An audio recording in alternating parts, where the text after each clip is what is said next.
আচ্ছা, আমাদের যেহেতু আমাদের কোর্সটার নাম হচ্ছে ইন্ট্রোডাকশন টু বিজনেস, আমার গোল হচ্ছে আপনাকে বিজনেসের সব কোর কনসেপ্টগুলো এই সেমিস্টারের মধ্যে মাথায় ঢুকে দেওয়া, কি টার্মসগুলো জানা এবং কিছু কিছু অ্যাপ্লিকেশন শেখানো। অলরেডি একটা অ্যাপ্লিকেশন আপনারা করে ফেলছেন, সেটা কি বিজনেস মডেল আপনারা প্রেজেন্ট করছেন। যতটুকুই বুঝছেন না বুঝছেন, বা এতটুকু বুঝতে পারছেন না যে আপনারা যখন when you were taking the class compared to when you presented, concept একটু ক্লিয়ার হয়েছে না? সো আমরা এভাবে আগাবো।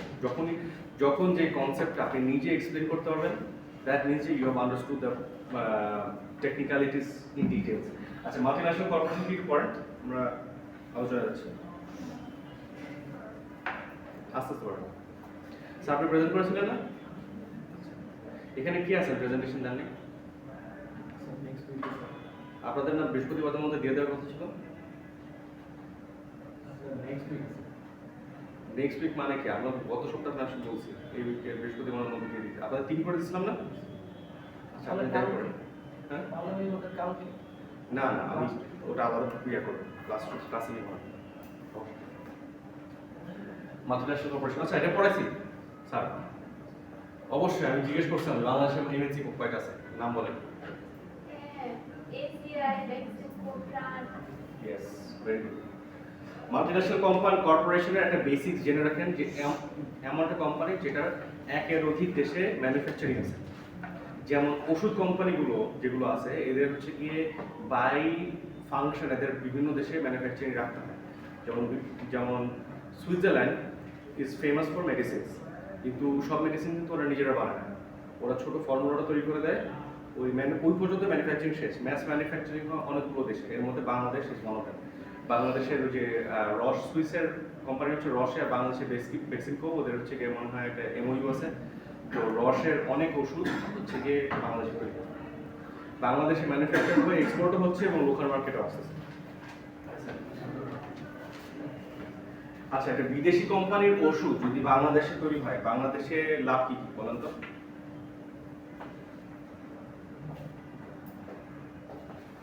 বিদেশি কোম্পানির ওষুধ, ধরুন গ্ল্যাক্সোস্মিথক্লাইন, ব্রিটিশ কোম্পানি, ওটার ওষুধ বাংলাদেশে তৈরি হচ্ছে, প্রস্তুত হচ্ছে, বাংলাদেশে লাভ কি?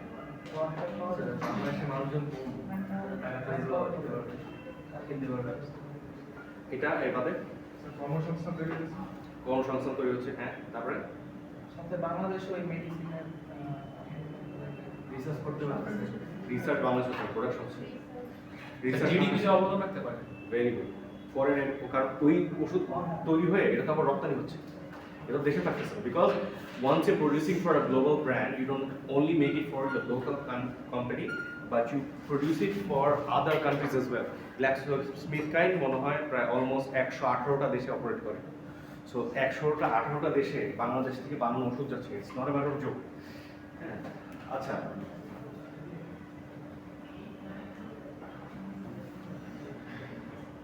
এটা একটু, এই জিনিসটা কি একটু পড়ছে, একটু পড়ছে, এই টার্মস গুলো হচ্ছে গিয়ে জানতে হবে।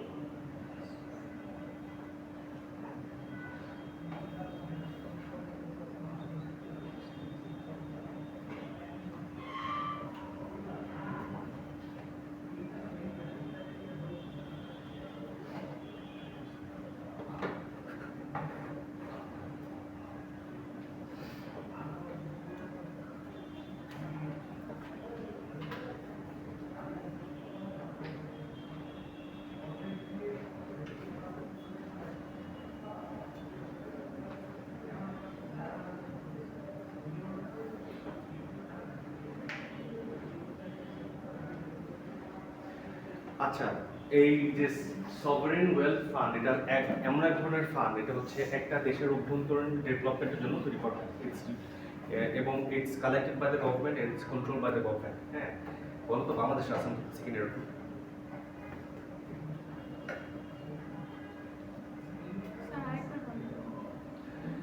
This kind of fund is gathered, controlled and distributed by government, number one.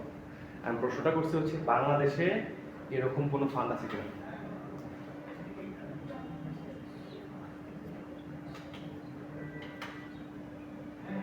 আচ্ছা, লেখেন। আচ্ছা আগে সফটওয়্যার ওয়েলথ ফান্ডের একটু লিখে এই ডেফিনেশন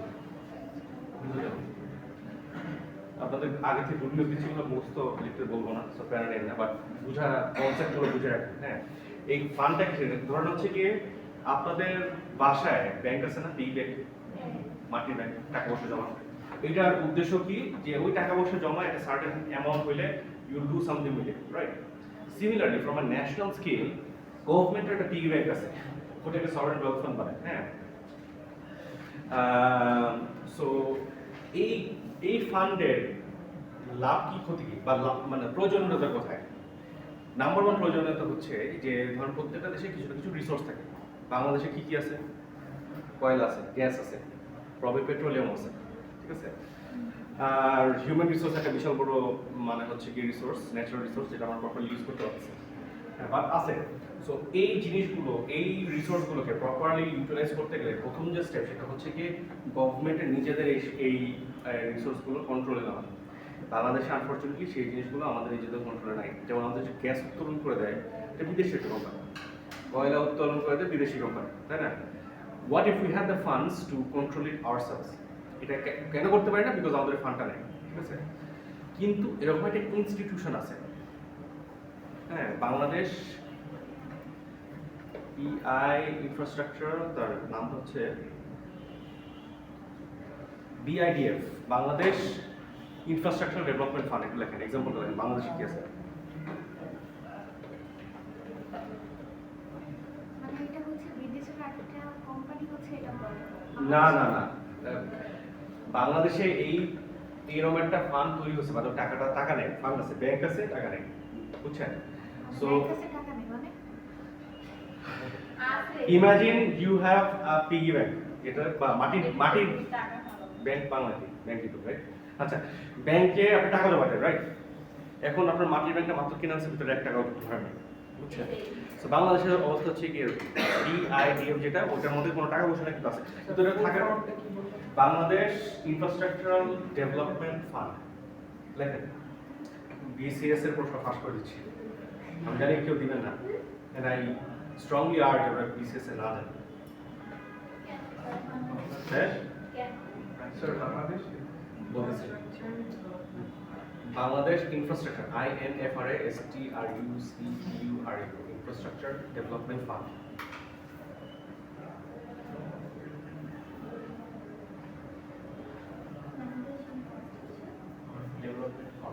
ডেভেলপমেন্ট ফান্ড ঠিক আছে আচ্ছা এটা বাংলাদেশে থাকলে কি হইতো ওটার সিনারিওটা বলতেছে এখন বিদেশি কোম্পানি যারা হচ্ছে কি আমাদের রেয়ার আর্থ মিনারেল এক্সট্রাক্ট করতেছে এটা কি ফ্রিতে করতেছে না এটার মূল কারেন্সিটাই আমাদেরকে এখানে হচ্ছে কি হলো মানে আমাদের এক্সপেন্সে করে আমাদের কাছ থেকে ওরা রিসোর্স নিয়ে চলে যাচ্ছে কিভাবে ওরা আমাদের কাছ থেকে কয়েল তুলতেছে উত্তোলন করে কয়েলের যে মেইন রেভিনিউটা ওরা নিয়ে যাচ্ছে because they also have a certain authority in the state যেটা ওরা নিজেরা সেল করতে পারে এবং এটার পাশাপাশি বাংলাদেশে there is a high chance আমরা হচ্ছে পেট্রোলিয়াম আছে কিন্তু আমরা এক্সপ্লোর করতে পারতেছি না বিকজ অফ দিস কোম্পানিজ ওরা যখন মনে করবে যে এই this is the right time for us to extract এবং এখান থেকে আমরা ম্যাক্সিমাম ভ্যালুয়েশন নিতে পারবো ওই সময় ওরা অ্যালাউ করবে ঠিক আছে so we are basically control by this companies এবং এগুলো অ্যানুয়ালি কয়েক বিলিয়ন ডলার জেনারেট করতে পারে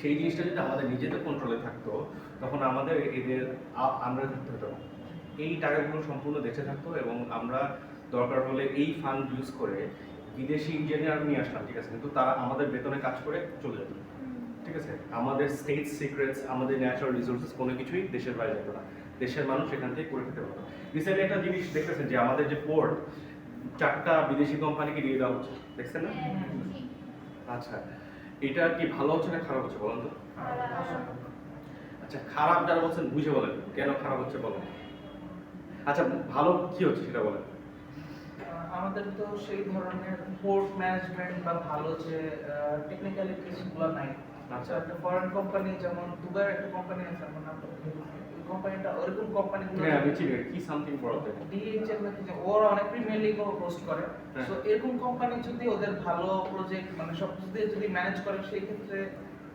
সেই ক্ষেত্রে আমাদের জন্য ভালো আমাদের জন্য ভালো। আচ্ছা যারা বলছেন খারাপ কি কারণে খারাপ বলেন তো ওটাকে আমাদের এটাই বুঝছেন। দেখেন এই যে দুবাই যে কোম্পানিটার নাম এটা হচ্ছে যে নামটা জানি কি খুবই ফেমাস সামথিং ওয়ার্ল্ড মনে হয় কোম্পানিটার নাম। ওরা হচ্ছে গিয়ে DP World। ডিপি ওয়ার্ল্ড, হ্যাঁ DP world, Dubai port world. হ্যাঁ, আপনি রিসেন্টলি শুনছেন যে সোমালিয়াতে ম্যাসিভ পরিমাণে হচ্ছে কি হলো সিভিল ওয়ার চলতেছে। কি নিয়ে চলতেছে? ন্যাচারাল রিসোর্স নিয়ে। হ্যাঁ, এটার সাথে ডিপি ওয়ার্ল্ড একটা চমৎকার কানেকশন আছে, because DP world is the biggest port operator in Somalia. এবং এই যে সিভিল ওয়ার, এই সিভিল ওয়ারের ওই যে ওদের যে অপোজিশনের যে সন্ত্রাসী যারা আছে, এই সন্ত্রাসীদের ওয়েপেন ডিপি ওয়ার্ল্ডের শিপমেন্ট আসে। এই যে আমাদের পোর্ট কন্ট্রোল নিয়ে এলো, এই পোর্ট যখন হচ্ছে কি ডিপি ওয়ার্ল্ড কন্ট্রোল করা মানে হচ্ছে কি আমেরিকা কন্ট্রোল করা, ঠিক আছে। দেখবেন যে দেশের মধ্যে হচ্ছে গিয়ে কয়েক হাজার AK-47 ঢুকে গেছে, আমরা জানি না। তারপর হঠাৎ করে হচ্ছে গিয়ে একটা মিলিশিয়া গ্রুপ চলে আসছে বাইরের দেশের থেকে, আমরা জানি না কিভাবে আসছে, বিকজ পোর্ট কন্ট্রোলিং অলরেডি খারাপ, আমরা তো না, বিদেশি কোম্পানি, ঠিক আছে। আচ্ছা ঠিক আছে, এগুলো হচ্ছে চ্যালেঞ্জ। এখন এই চ্যালেঞ্জগুলো আমরা কিভাবে মিটিগেট করতে পারছি? মিটিগেট করা কিন্তু সম্ভব। হ্যাঁ, যদি ওই লজিকই হয় যে আমরা কন্ট্রোল করতে পারছি না যে বিদেশি কোম্পানি আসছে, তাহলে সবার আগে কোন জিনিসটা চেঞ্জ করা উচিত? সচিবালয়। সচিবগুলো সব করে লাথি মেরে বের করে দিয়ে বাইরে থেকে সচিব নিয়ে আসে। হ্যাঁ, আমরা ইংল্যান্ড থেকে সচিব আমদানি করি, আমেরিকা থেকে সচিব আমদানি করি, মন্ত্রী মিনিস্টার দরকার নেই, আমরা হচ্ছে কি একটা ব্রিটিশ লেবার পার্টিকে নিয়ে আসি, ওরা এখানে চালায়, ঠিক আছে। এটা কেন করতেছে? বিকজ মানে ইন দ্যাট লজিক আমাদের পুরো সিস্টেমটাই, তাহলে মানে আমরা ব্রিটিশ পিরিয়ডে আমরা ভালো ছিলাম, কেন আমরা পরিবর্তন করলাম? আমরা যে জিনিসটা করতে পারি সেটা হচ্ছে যে এরকম ছোট ছোট ফান্ড তৈরি করে ওই ফান্ডটা ইউটিলাইজ করে বাইরের এক্সপার্ট নিয়ে এসে আমাদের আন্ডারে চাকরি করবে। ওদের আন্ডারে আমরা থাকবো না, আমাদের আন্ডারে চাকরি করবে, ওরা এক্সপার্টিস শেয়ার করবে, মানুষজন ট্রেন করে দিয়ে চলে যাবে। কিন্তু গিভিং আওয়ার পোর্ট কমপ্লিটলি আমাদের অ্যাক্সেসটা অন্য কোম্পানি অন্য দেশকে দিয়ে দেওয়া is basically giving access to foreign trade liquidation, foreign terrorist activity. সব দেখবেন যে খুব দ্রুত বাংলাদেশ হচ্ছে গিয়ে হলো টেরোরিজমের নাম্বার ওয়ান হয়ে গেছে। ওই জায়গা খুব স্বাভাবিক, কারণ ডিপি ওয়ার্ল্ডের মতো কোম্পানি যতগুলো ডেভেলপিং নেশনে গেছে, এবার আমেরিকা যেসব দেশে গণতন্ত্র প্রতিষ্ঠা করতে গেছে প্রত্যেকটা দেশে খেয়েছে। যখনই দেখবেন যে একটা দেশ খুব লাফাচ্ছে, দেখবেন যে আমেরিকা যায় বলে যে তোমার ডেমোক্রেসি দরকার নেই, তোমার বেস্ট ফ্রেন্ড, আমরা সাপোর্ট দেব পাকিস্তানকে, আমরা তোমার বেস্ট ফ্রেন্ড। এই যে পাকিস্তান আর ডিফারেন্ট লেভেল। পাকিস্তান হচ্ছে কি দেশ জোক, যে হচ্ছে কি সব দেশের একটা মিলিটারি থাকে, পাকিস্তান মিলিটারি একটা দেশ আছে। হ্যাঁ, so over the years Pakistan military হচ্ছে কি মানে they have been controlling it forever. In fact, they have been controlling Pakistan's politics as early as 1965 and political দল এখন পর্যন্ত 5 ইয়ার্স রুল করতে পারে না। হ্যাঁ, এগুলো ডিপ স্টেটের আর কি মেকানিজম। হ্যাঁ, সো এই ডিপ স্টেট কে ফাইন্যান্স কে করে? ইউএস যুক্তরাষ্ট্র, ইউনাইটেড স্টেটস। আচ্ছা, সোভারেন ওয়েলথ ফান্ডস আমরা বুঝলাম, বাংলাদেশে এক্সাম্পলটা নিলাম এবং অ্যাপ্লিকেশনটা কি এটা একটু বোঝার চেষ্টা করলাম। হ্যাঁ, বাট যদি অ্যাপ্লিকেশন আরেকটু ক্লিয়ার হইতে আমি বলে দিচ্ছি, আপনারা লেখেন।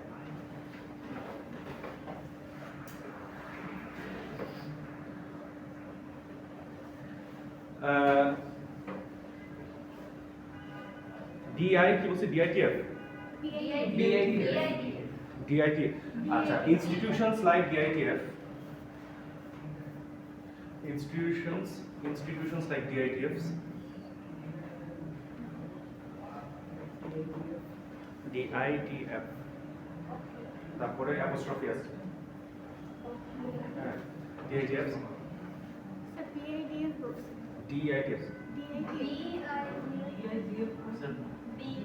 sorry, BITF,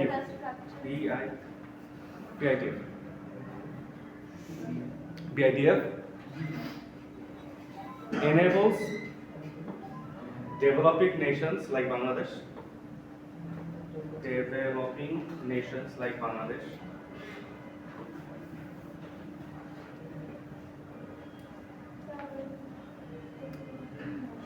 institutions like BITF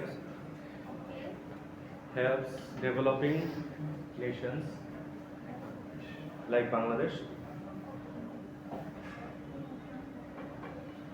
to finance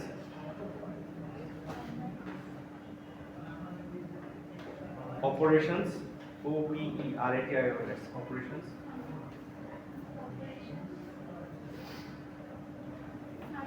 operations, OPERATIONS, operations, finance operations, and take control,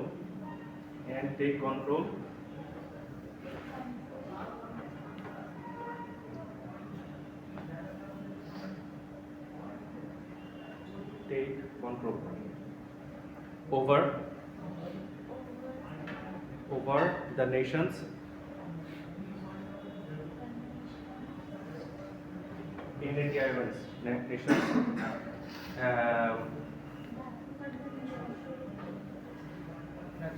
natural resources,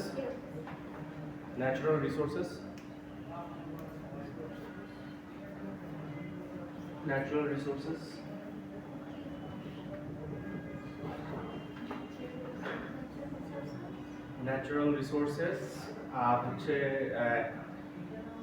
resources and state secrets, STAT, state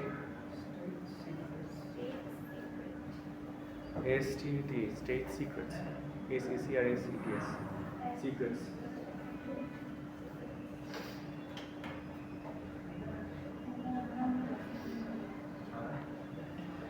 জিনিসটা অনেকটা এরকম, ধরেন হচ্ছে যে আপনার যদি নিজস্ব আয় থাকে, ধরেন আপনার স্টুডেন্ট হিসাবে আপনাদের ইনকাম আছে, আপনি মন চাইলে একটা দামি ফোন কিনতে পারেন, হ্যাঁ, এটা আপনার বাবা মাকে না জানার কিনতে পারেন, বাবা মা যদি শুনে আপনি 1.5 লাখ টাকা দিয়ে ফোন কিনতেছেন, এটা ঠেকা দিবে, বুঝছেন?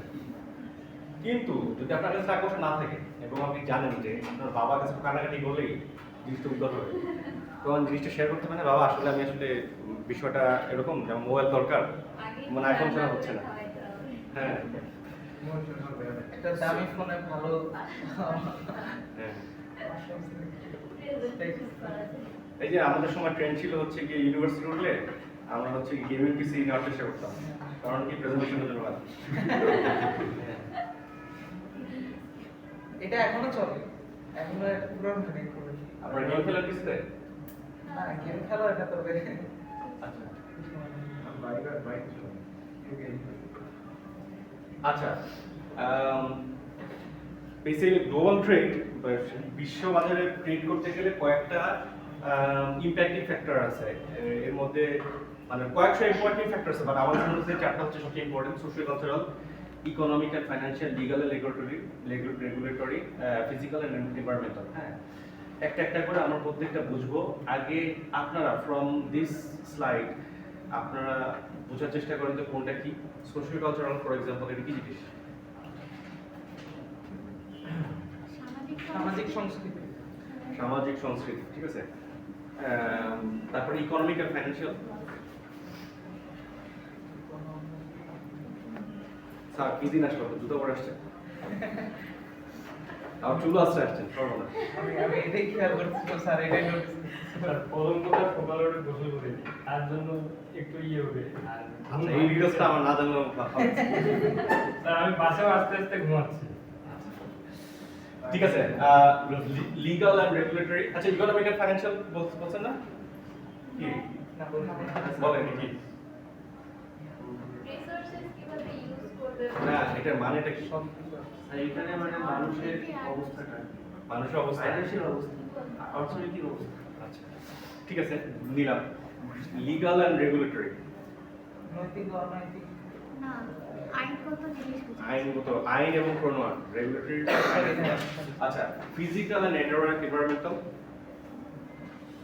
এনভায়রনমেন্টাল তো পরিবেশ বোঝাচ্ছে, কিন্তু ফিজিক্যাল অবস্থান হচ্ছে গিয়ে বলো ফিজিক্যালি কোথায় আছেন, কোন জায়গায় আছেন, হ্যাঁ, সেখানকার মানুষের গঠন কিরকম, তারপরে সাইকোলজিক্যাল মেকআপ কিরকম, এগুলো হচ্ছে ফিজিক্যাল। আচ্ছা, প্রথমে কালচারাল ডিফারেন্সেস। আপনার হচ্ছে গিয়ে যখন অন্য একটা দেশে ট্রেড করতে যাবেন আপনি, তখন মিনিমাম কয়েকটা জিনিস আপনার বুঝতে হবে: social structure, religion, manners, values, language, personal communication. বাংলাদেশে বলে যে এই কালচারাল ডিফারেন্সের কারণে কোন পণ্যটা আনাটা ইজ কনসিডার ট্যাবু। কোন পণ্য ইম্পোর্ট করা, যেটা বাইরের দেশে ওয়াইডলি অ্যাভেলেবল, আপনি জেনারেল স্টোরে কিনতে পারবেন, কিন্তু বাংলাদেশে ইম্পোর্ট করা হচ্ছে culturally is not fit. Culture. হ্যাঁ, পিগের মাংস, ওকে। Alcohol, yes. হ্যাঁ, ল্যাম্বরগিনি। স্যার, আমার দুই ফ্রেন্ডে দুটো ল্যাম্বরগিনি আছে। চড়তে চান নিয়ে আসবো না কেন? হচ্ছে এটা কালচার কারো কিছু না, ঠিক আছে? যার টাকা আছে সে কিনতে পারে। হ্যাঁ, সো হ্যাঁ, এটা ফর এক্সাম্পল পিক কেন এটা সরাসরি হচ্ছে কি রিলিজিয়াস ইস্যু তো আছেই, প্লাস আমাদের সোশ্যাল স্ট্রাকচারে আমরা কোনো পিক খাই না।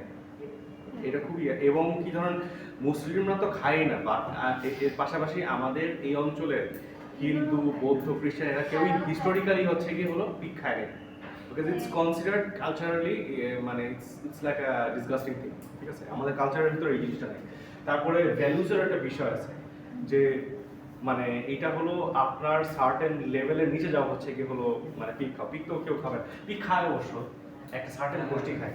রাঙামাটি খাগড়াছড়িতে খায়। হ্যাঁ, এটার সাথে আরেকটা কানেকশন আছে। ওদের তো ধর্ম না। আপনারা এটা আসলে কতটুকু জানেন বা মানেন জানেন এই স্যার তবে এই যে হারাম জিনিস খাওয়ার সাথে আরেকটা জিনিস সম্পর্ক আছে, যে ব্ল্যাক ম্যাজিক। যারা ব্ল্যাক আর্টস প্র্যাকটিস করে এইটা হচ্ছে গিয়ে it is part of their diet, যে তারা যেসব জিনিসগুলো হচ্ছে কি সব রিলিজনে হারাম, ওই স্পেসিফিক্যালি ওই জিনিসগুলো ধরে ধরে হচ্ছে কি খাওয়া। যেমন ইস্টার্ন ইউরোপে আপনারা জানেন যে ম্যাসিভ ব্ল্যাক আর্টসের প্র্যাকটিস আছে, ম্যাসিভ। আমরা কি কালো দেখছি, আমরা কালো, আমাদের হচ্ছে কি কালো দূরত্ব কি, যে আমার হলো চাচাতো ভাই আমি হচ্ছে গিয়ে কিংবা হচ্ছে গিয়ে হলো বাপের জমি চাচা ভাই নিয়ে চলে যাচ্ছে, এটা হচ্ছে ব্ল্যাক ম্যাজিকের দূরত্ব। হ্যাঁ, বা ইস্টার্ন ইউরোপে, হ্যাঁ ইস্টার্ন ইউরোপের ব্ল্যাক ম্যাজিকের ক্যাপাসিটি কিরকম, যে ওরা হচ্ছে দেশের কন্ট্রোলে নেয়, দেশের হেড অফ স্টেটের কন্ট্রোলে নেয়, ওরা হচ্ছে গিয়ে 4-5টা কন্টিনেন্টের রিসোর্সের কন্ট্রোলে, এটা হচ্ছে ব্ল্যাক ম্যাজিকের দৌড়ানো। তাও তো আমেরিকা পারে না। আপনি কি বলতেছেন যে আমেরিকা কিভাবে চলতেছে? ইন্টারেস্টিং বিষয়, আপনারা ব্ল্যাক ম্যাজিক বিশ্বাস করেন? করি করি স্যার করি। আচ্ছা, কারা করে না শুনেন তো? আপনি করেন না? এটা রিয়েল ফ্যাক্ট বলি। আচ্ছা স্যার, শেখ হাসিনার অফিসে, স্যার কোশ্চেন, শেখ হাসিনা অফিসে যেরকম হচ্ছে কি হলো ডিজিএফআই, এনএসআই, তারপরে পুলিশ সব কিছুর ব্যুরো ছিল, অফিস ছিল, সেমনি দেয়ার ওয়াজ অ্যান অফিস ফর এক্সটারমিনেশন, যেটা ইট ওয়াজ রান বাই ধরেন 7-8জন হুজুর। এদের কাজই ছিল হচ্ছে কি বিভিন্ন এই যে এরকম ইনফরমেশন কালেক্ট করে দেওয়া through a wider network of জিনস, এবং এটা সব পলিটিক্যাল পার্টির সময় ছিল, এখনো আছে এই মুহূর্তে।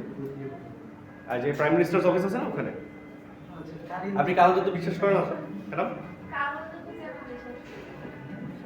স্যার আমাদের প্রফেট কি ইমপ্যাক্ট করছে কালো যত? জি স্যার, সূরা ফালাক আর সূরা নাস কিন্তু এটার কারণেই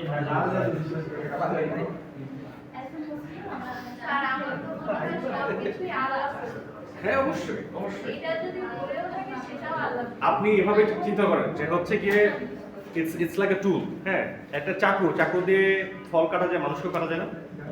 ইটস সিম্পলি লাইক দ্যাট, যে একটা ওয়েপেন আপনি হাউ ইউ ইউজ ইট, ঠিক আছে? যারা মানে খারাপ কাজ ইউজ করে তার প্র্যাকটিশনার্স অফ ব্ল্যাক ম্যাজিক, যারা ভালো কাজ ইউজ করে দে আর পিপল অফ ফেথ। আচ্ছা আচ্ছা, কালচারাল ডিফারেন্সের সাথে সাথে একটা জিনিস কনসিডার করতে হয় নতুন ব্যবসা করতে গেলে, সেটা হচ্ছে গিয়ে আপনার কারেন্সি ভ্যালুয়েশন, ঠিক আছে? এইটার কিছুটা যে ব্যাংকিং সেক্টর নিয়ে আপনাদেরকে পড়াইছিলাম না, যে কিভাবে ব্যাংকিং মানে ইন্টারেস্টের মাধ্যমে হচ্ছে কি কারেন্সি ডিভ্যালুয়েশন করা হয়। সো দেখেন এইটার একটা ভেরি ইম্পর্টেন্ট ইম্প্যাক্ট আছে হচ্ছে ইন্টারন্যাশনাল ট্রেডে, বুঝছেন? এটাও এক ধরনের কন্ট্রোল, যে দরিদ্র দেশের টাকা পয়সার বাইং ক্যাপাসিটি কম থাকবে, ধনী দেশের টাকা পয়সার বাইং ক্যাপাসিটি বেশি থাকবে, ঠিক আছে? বাট আপনি যদি খুব লজিক্যালি চিন্তা করেন, যে ধরেন আমরা যদি প্রাচীন যুগে ফেরত যাই, আমার এক মোহর আর ফ্রান্সের এক মোহর একই হওয়া উচিত না? টেকনিক্যালি যদি সেম ওয়েট হয়, সেম থিকনেস হয়, একই হওয়া উচিত না? ধরেন 1 গ্রাম সোনা, আমার দেশে 1 গ্রাম সোনা আর হচ্ছে ইয়াতে 1 গ্রাম সোনা, ক্যালিফোর্নিয়াতে 1 গ্রাম সোনা, সেম হওয়া উচিত না? না স্যার, কেন সেম হওয়া উচিত না? কারণ স্যার আমার কাছে ওই টাকাটা যে ভ্যালুটা আছে ওই দেশের কারেন্সি মানে ওই দেশে ওরা ওইরকম বিবেচনা নাও করতে পারে। হ্যাঁ, আপনি জিনিসটা বুঝেন, 1 কেজি লোহা আর 1 কেজি তুলা কোনটার ওজন বেশি? সমস্যা হ্যাঁ, না তুলা মানে ওই তুলাটা হালকা। হালকা, বাট ওজনের দিক থেকে দুইটাই সমান সমান, 1 কেজি তো বলে। That is what I am trying to tell you, ঠিক আছে? Gold is a universal currency, ঠিক আছে? এটা মোটামুটি সারা বিশ্বে ট্রেডেড হয়, ঠিক আছে? সো আমরা যদি ওই পার্সপেক্টিভে চিন্তা করি, বিকজ অরিজিনাল কারেন্সি গোল্ডই ছিল, আমাদের কারেন্সি দরিদ্র দেশ। আপনি একটা জিনিস খেয়াল করবেন, যতগুলো দেশ এখন developing, struggling country, poor country, এগুলোর প্রত্যেকটা হিস্ট্রি যদি ঘেটে দেখেন, এগুলো they use to be some of the richest nation on the planet, ঠিক আছে? এর মধ্যে কারেন্সি ছিল একটা গোল্ড। তো বাংলাদেশের 1 গ্রাম সোনা আর আমেরিকার 1 গ্রাম সোনা দামে কি তফাৎ আছে? ওয়েট তো সেম, ভ্যালুও সেম। ইটস জাস্ট দ্যাট আপনার যতগুলো টাকা দিয়ে কিনতে হবে ওই সোনাটা তত ডলার লাগবে না। এই ডিসপ্যারিটিটা কেন হলো? এই ডিসপ্যারিটিটা এই কারণেই হয়েছে বিকজ ইট ওয়াজ ডিজাইন, এই পুরো ব্যাংকিং সিস্টেমটা ডিজাইন করা হয়েছে অপ্রেস করার জন্য, আমাদেরকে ডেভেলপিং নেশনদেরকে অপ্রেস করার জন্য। কীভাবে অপ্রেস করার জন্য? কীভাবে অপ্রেস করবে?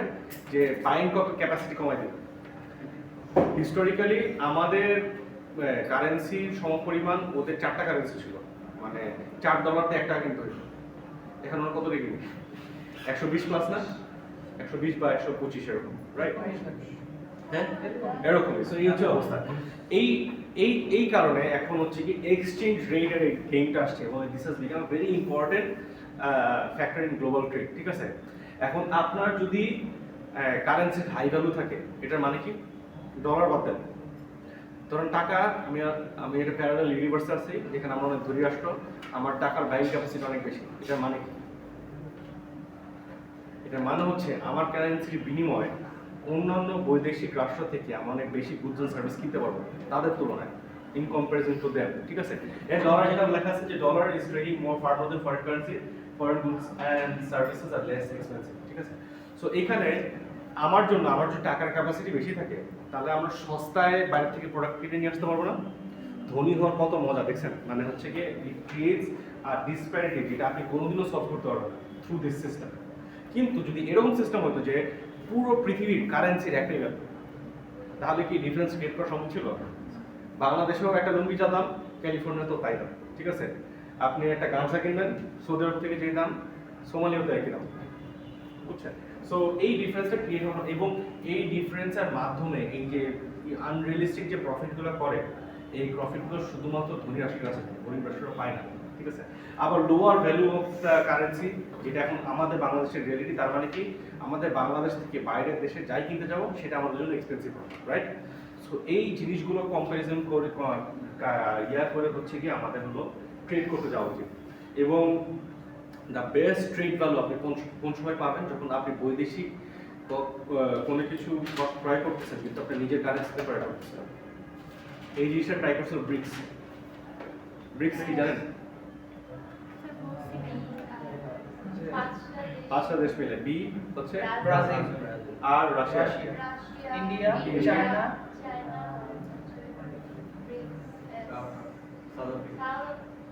না আন্দাজ বলে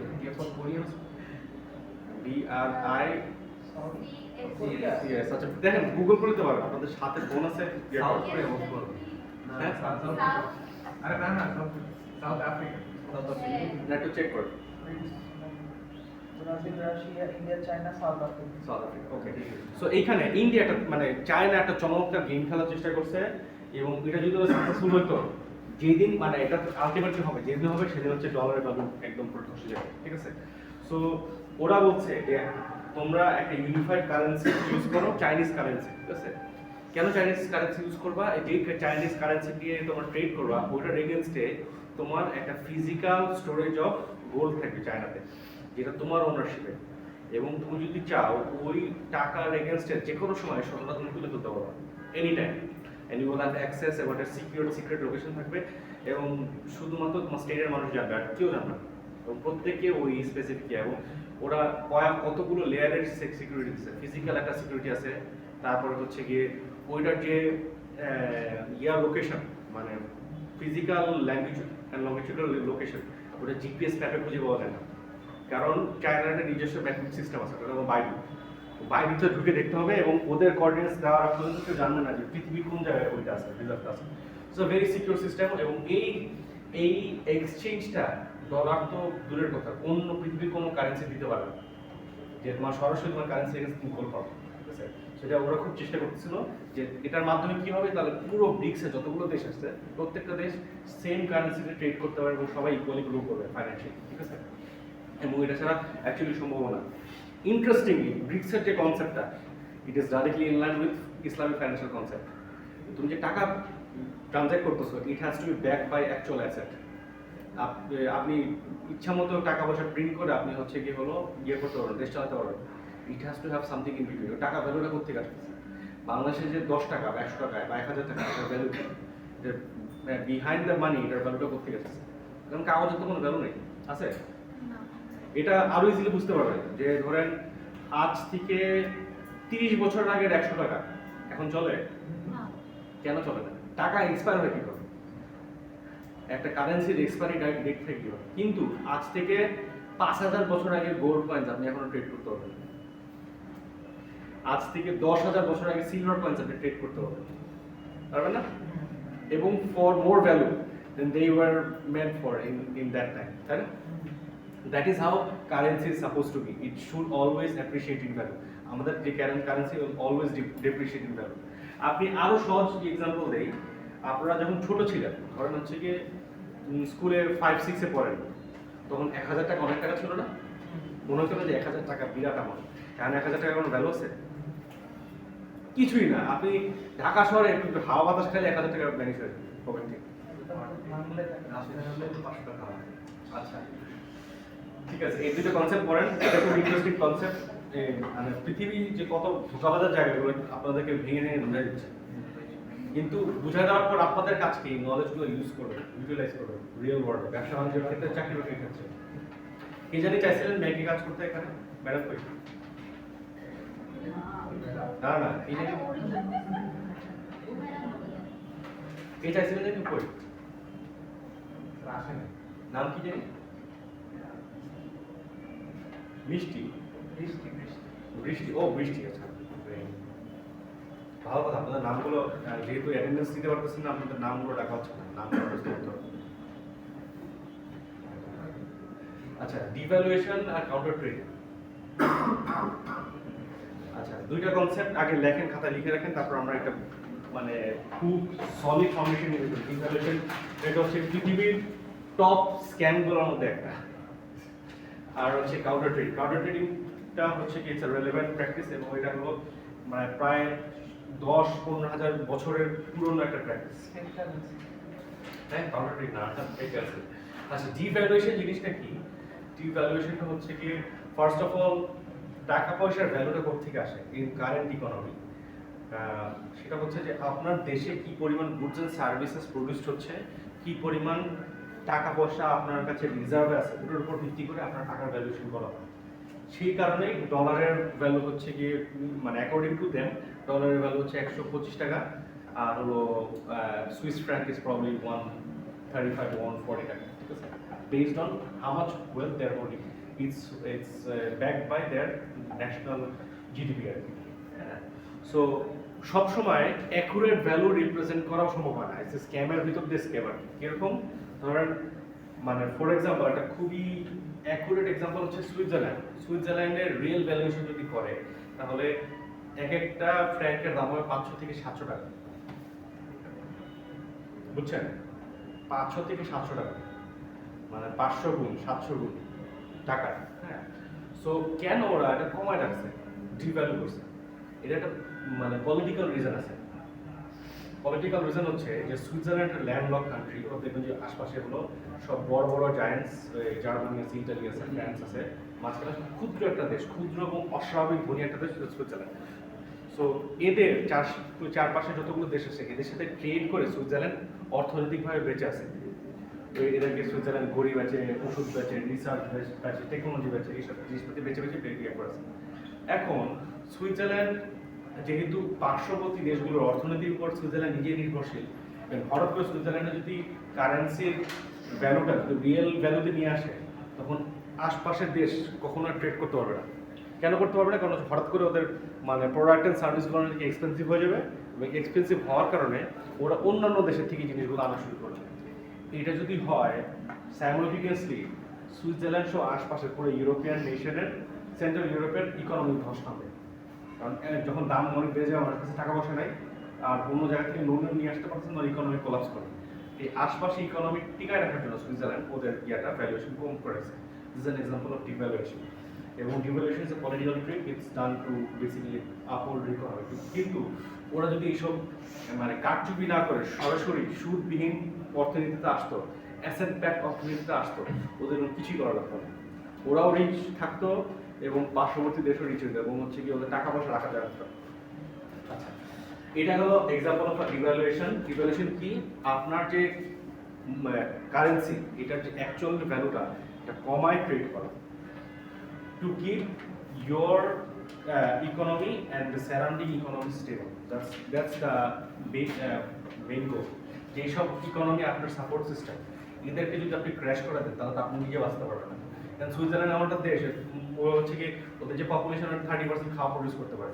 ইটালি যদি আলু পাঠানো বন্ধ করে দেয়, স্পেন যদি সবজি পাঠানো বন্ধ করে দেয়, সুইজারল্যান্ডের মানুষজন শস্য সব মারা যাবে, দুর্ভিক্ষ হয়ে যাবে।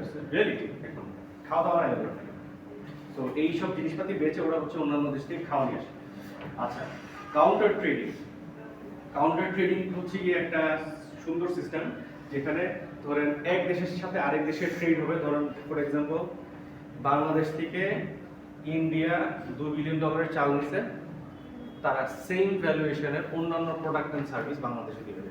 টেকনোলজি দিতে পারে, খাওয়া দাওয়া দিতে পারে, অন্যান্য এক কমোডিটিস ওষুধ দিতে পারে। ঠিক আছে, সেম ভ্যালু একটা ভ্যালু সেট করে ওই ভ্যালুতে হচ্ছে কি এক্সচেঞ্জ করা প্রোডাক্ট, এটা হচ্ছে কাউন্টার ট্রেডিং। এখানে ইউজুয়ালি টাকা পয়সার ইনভলভমেন্ট থাকে না, মানে পণ্যের বিনিময়ে পণ্য যে পণ্যের বিনিময়ে পণ্য। এবং কাউন্টার ট্রেডিং করে লাভটা কি? মানে একটা লাভ বলেন যেটা হচ্ছে খুব ইমিডিয়েট ইম্প্যাক্ট হয়। আমার যেটা নেই আমি সেটা পাচ্ছি, তার যেটা নেই সে সেটা পাচ্ছে। হ্যাঁ, গুড। আর অর্থনীতির একটা আছে ইম্প্যাক্ট, মিউচুয়ালি বেনিফিশিয়াল, বাট অর্থনীতির ইম্প্যাক্টটা কোথায়? দেখেন নর্মাল কেসে কিভাবে ট্রেড করতে হতো, ওই যে আমি যে তার কাছে প্রোডাক্ট বা সার্ভিসগুলো নিছি এগুলো আমার সেল করতে হতো একটা ফরেন কারেন্সিতে, right? Usually that's dollar. So আমি যদি ডলার দিয়ে আমি ট্রানজ্যাকশনটা করি তাহলে যে বৈদেশিক মুদ্রা চলে যাচ্ছে না। সো এই ট্রানজ্যাকশনের মাধ্যমে foreign reserve stage intact. Foreign reserve না খরচ করেই আমি হচ্ছে ইয়ে করে দিচ্ছি।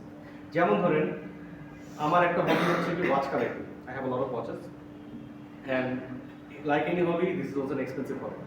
সো আমি যদি কন্টিনিউয়াসলি ঘড়ি কিনতে থাকি টাকা দিয়ে তাহলে আমার টাকা কমতে থাকবে না। So at one point I realize যে ঠিক আছে আমার এখন লেটস সে মানে 1.5 কোটি টাকা 2 কোটি টাকার ঘড়ি আছে। Instead of buying watches what I can do is I can trade and exchange without involving cash. ঠিক আছে, আমার একটা ঘড়ি অনেকদিন পড়ছে ভালো লাগতেছে না, ওইটা আমি একজনকে দিতে চাই, সে যেটা চায় এবং তার কাছ থেকে একটা ঘড়ি হচ্ছে সেম ভ্যালুয়েশন। যদি প্লাস মাইনাস ওটার সাথে আমি একটু ক্যাশ বা কোনো কিছু অ্যাড করে দিতাম, কিন্তু without touching my bank I can do the transaction. ঠিক আছে, এতে করে দুজনে বেনিফিশিয়াল হচ্ছে, দুজনে দুটো নতুন আইটেম পাচ্ছে, প্লাস কারোরই পকেটে হাত দেওয়া লাগছে। Example of counter trading. ঠিক আছে, 1.5 কোটি টাকা ঘড়ি আমার কাছে নাই, তাহলে তো ভুল স্যার করে যার কাছে যেটা আছে সেটাই থেকে যাচ্ছে টাকার দিক থেকে। হ্যাঁ, একটা ফাইনান্সিয়াল রিসোর্সের এনগেজমেন্ট হচ্ছে না এবং সেই টাকাটা দিয়ে অন্যান্য ধরনের হচ্ছে গিয়ে হচ্ছে আপনার হলো এখন পোলিও রোগ হচ্ছে, পোলিও টিকা হচ্ছে কি অভাব, পোলিও টিকা আপনি কিনে নিয়ে আসতে পারতেছেন বা ওর স্যালারি ওই টাকাটা অন্য জায়গায় ইনভেস্ট করতে পারতেছেন, যেটা হচ্ছে কি আপনার কমোডিটি কাজে লাগবে। আচ্ছা,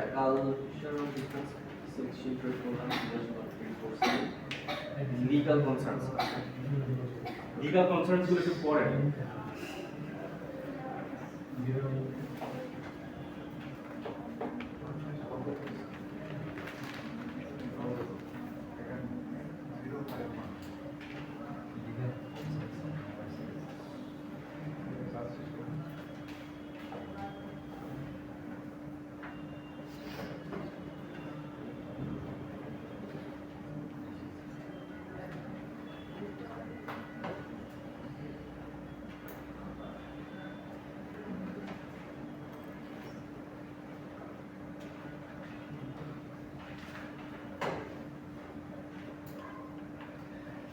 বিদেশে ব্যবসা করার বা অন্যান্য দেশের সাথে ব্যবসা করার একটা মেজর চ্যালেঞ্জ হচ্ছে যে every country has their own laws and regulations. ঠিক আছে, সো বাংলাদেশেরটা অবশ্য ডিফারেন্ট, বাংলাদেশের না আইন শৃঙ্খলা নাই। স্যার সালাম, স্যার সালাম। স্যার শুনতে পাচ্ছেন?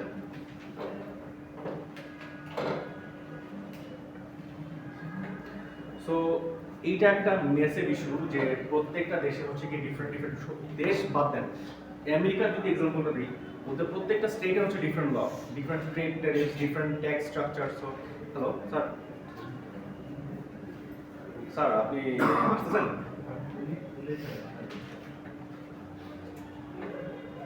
আমরা বুঝতে পারি।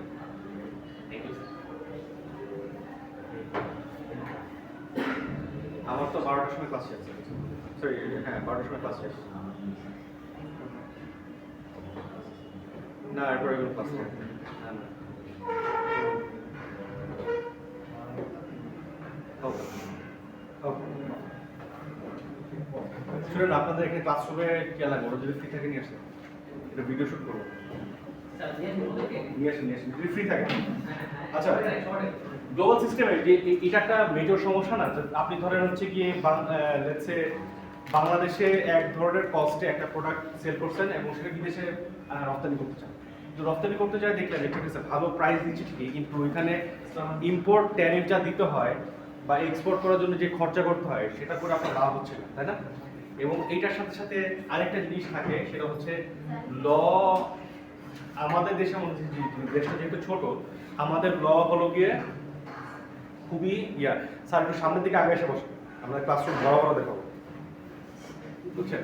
সো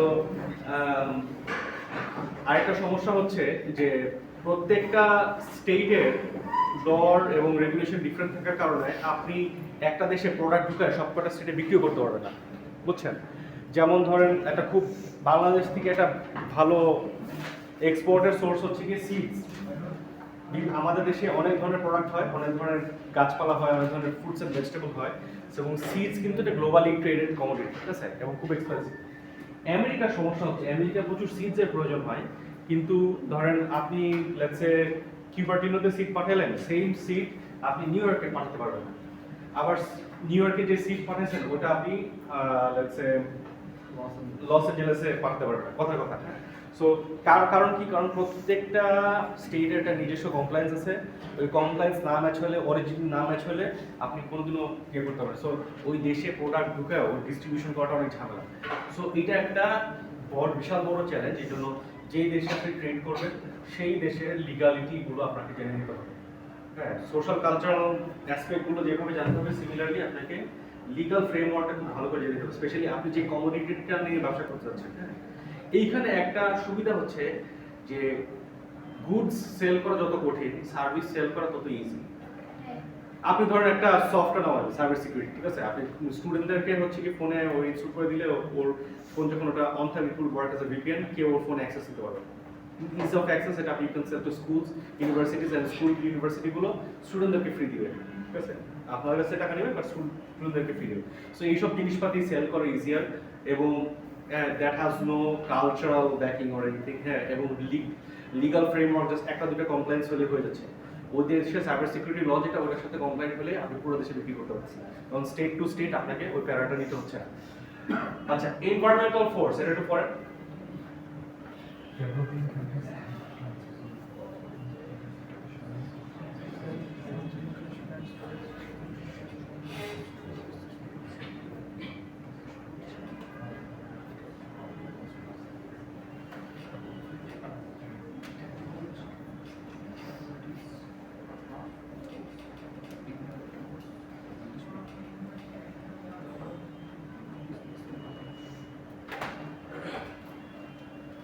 আচ্ছা, এনভায়রনমেন্টাল ফোর্সের মধ্যে একটা রিয়েলিস্টিক এক্সাম্পল দিয়ে আমি শুরু করি, বুঝছেন? ওই যে আপনাদের লুঙ্গির এক্সাম্পলটা দিই, ঠিক আছে, আপনাদের বাংলাদেশে আপনার একটা স্টার্টআপ আছে, আমাদের পারমাণবিক লুঙ্গি, পুরো বাংলাদেশে লুঙ্গি সেল করছে, ঠিক আছে, এন্ড ফর সাম রিজন আপনার বাবা এবং চাচা আপনাকে ফোর্স করতেছে, এটা হলো তোরা এক্সপোর্ট কর, বৈদেশিক মুদ্রা নিয়ে আয়। তো আপনি কিছু 7-5 না ভেবে আপনি রাশিয়া চলে গেলেন, ঠিক আছে, সাইবেরিয়ান উইন্টার, ওখানে আপনি লুঙ্গি বেচার চেষ্টা করতেছেন, পারবেন? আচ্ছা, ধরেন ওখানে মানুষজন আপনার প্রোডাক্টটা পছন্দ করছে, যে খুবই কুল দেখা যায় লুঙ্গি, খালি গায়ে লুঙ্গি পরলে হেভি সুন্দর লাগে জিনিসটা। হ্যাঁ, ওরা বাংলাদেশে কিছু সুপার মডেলের ছবি টবি দিয়ে, যে আনোয়ার হক ওয়েট লিফট বডি বিল্ডার, ও ধরেন কিছু ছবি টবি তুলে দেখা যায় তাকে পড়লে এরকম লাগে কঠিন। হ্যাঁ, তো ওরা পছন্দ করছে জিনিসটা, কিন্তু মেজর প্রবলেম কি হবে? করলেও সমস্যাটা কি? পকেট নেই। পকেট অনেক পরের বিষয়। ঠান্ডা। ঠান্ডা, এক্স্যাক্টলি, ঠিক আছে। কিন্তু অ্যাট দ্য সেম টাইম আপনি যদি একটু ইন্টেলিজেন্ট হন, আপনি লুঙ্গিটাকে কম্বলের কাপড়ে মারা নিয়ে গেলেন, ঠিক আছে। সেম গামছা প্রিন্ট সবই আছে, কিন্তু লুঙ্গিটা মোটা, ঠিক আছে। প্লাস ভিতরে একটা হাফ প্যান্টের মতো আছে, সো হচ্ছে ইনসুলেশন, ঠিক আছে। সো তখন এটা সেল হওয়ার পসিবিলিটি আছে না?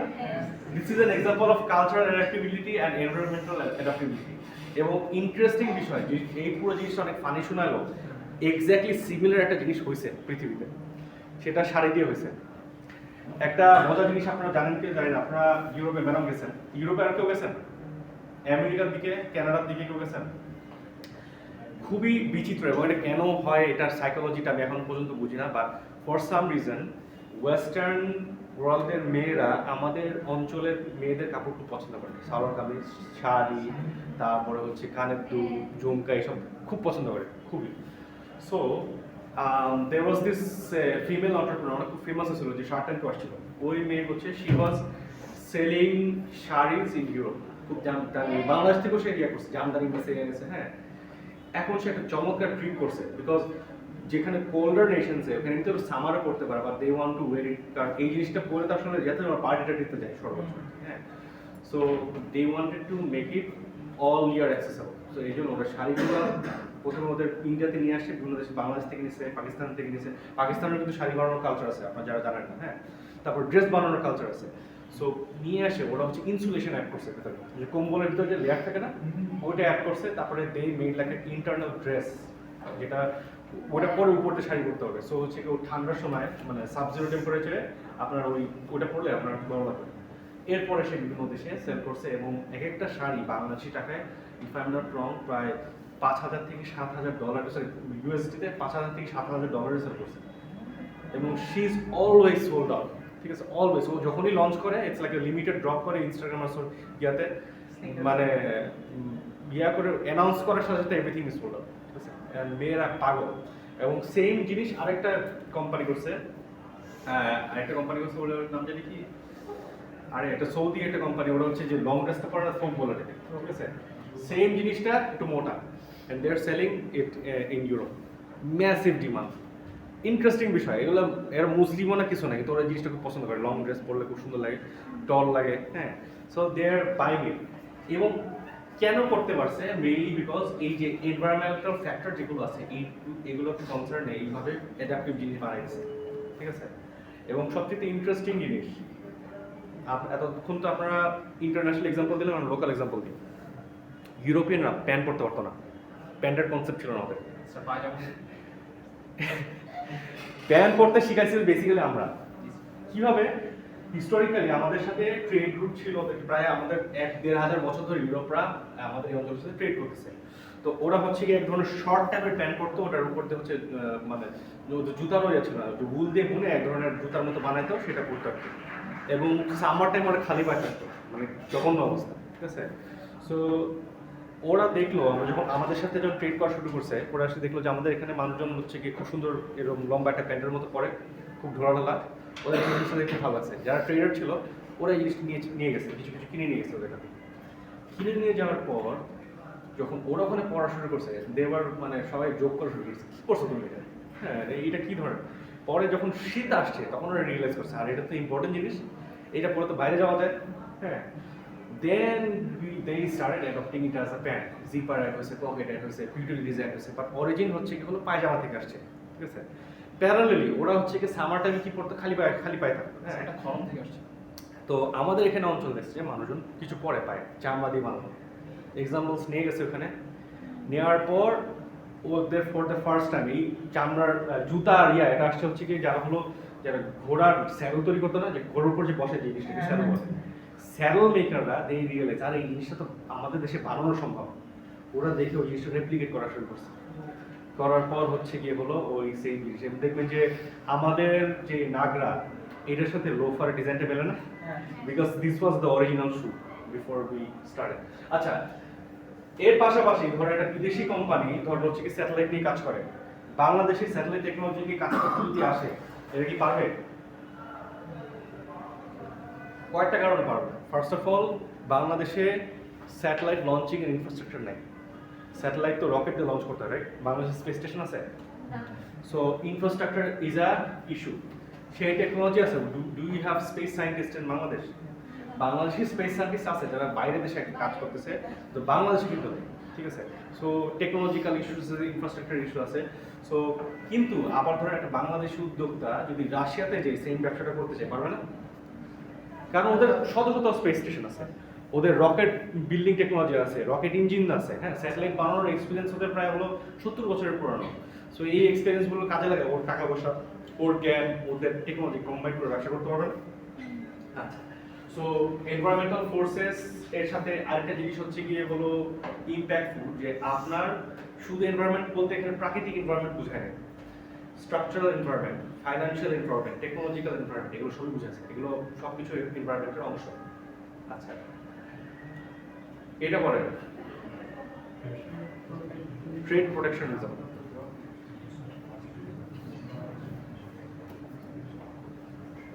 ক্লাস শেষ না আমরা?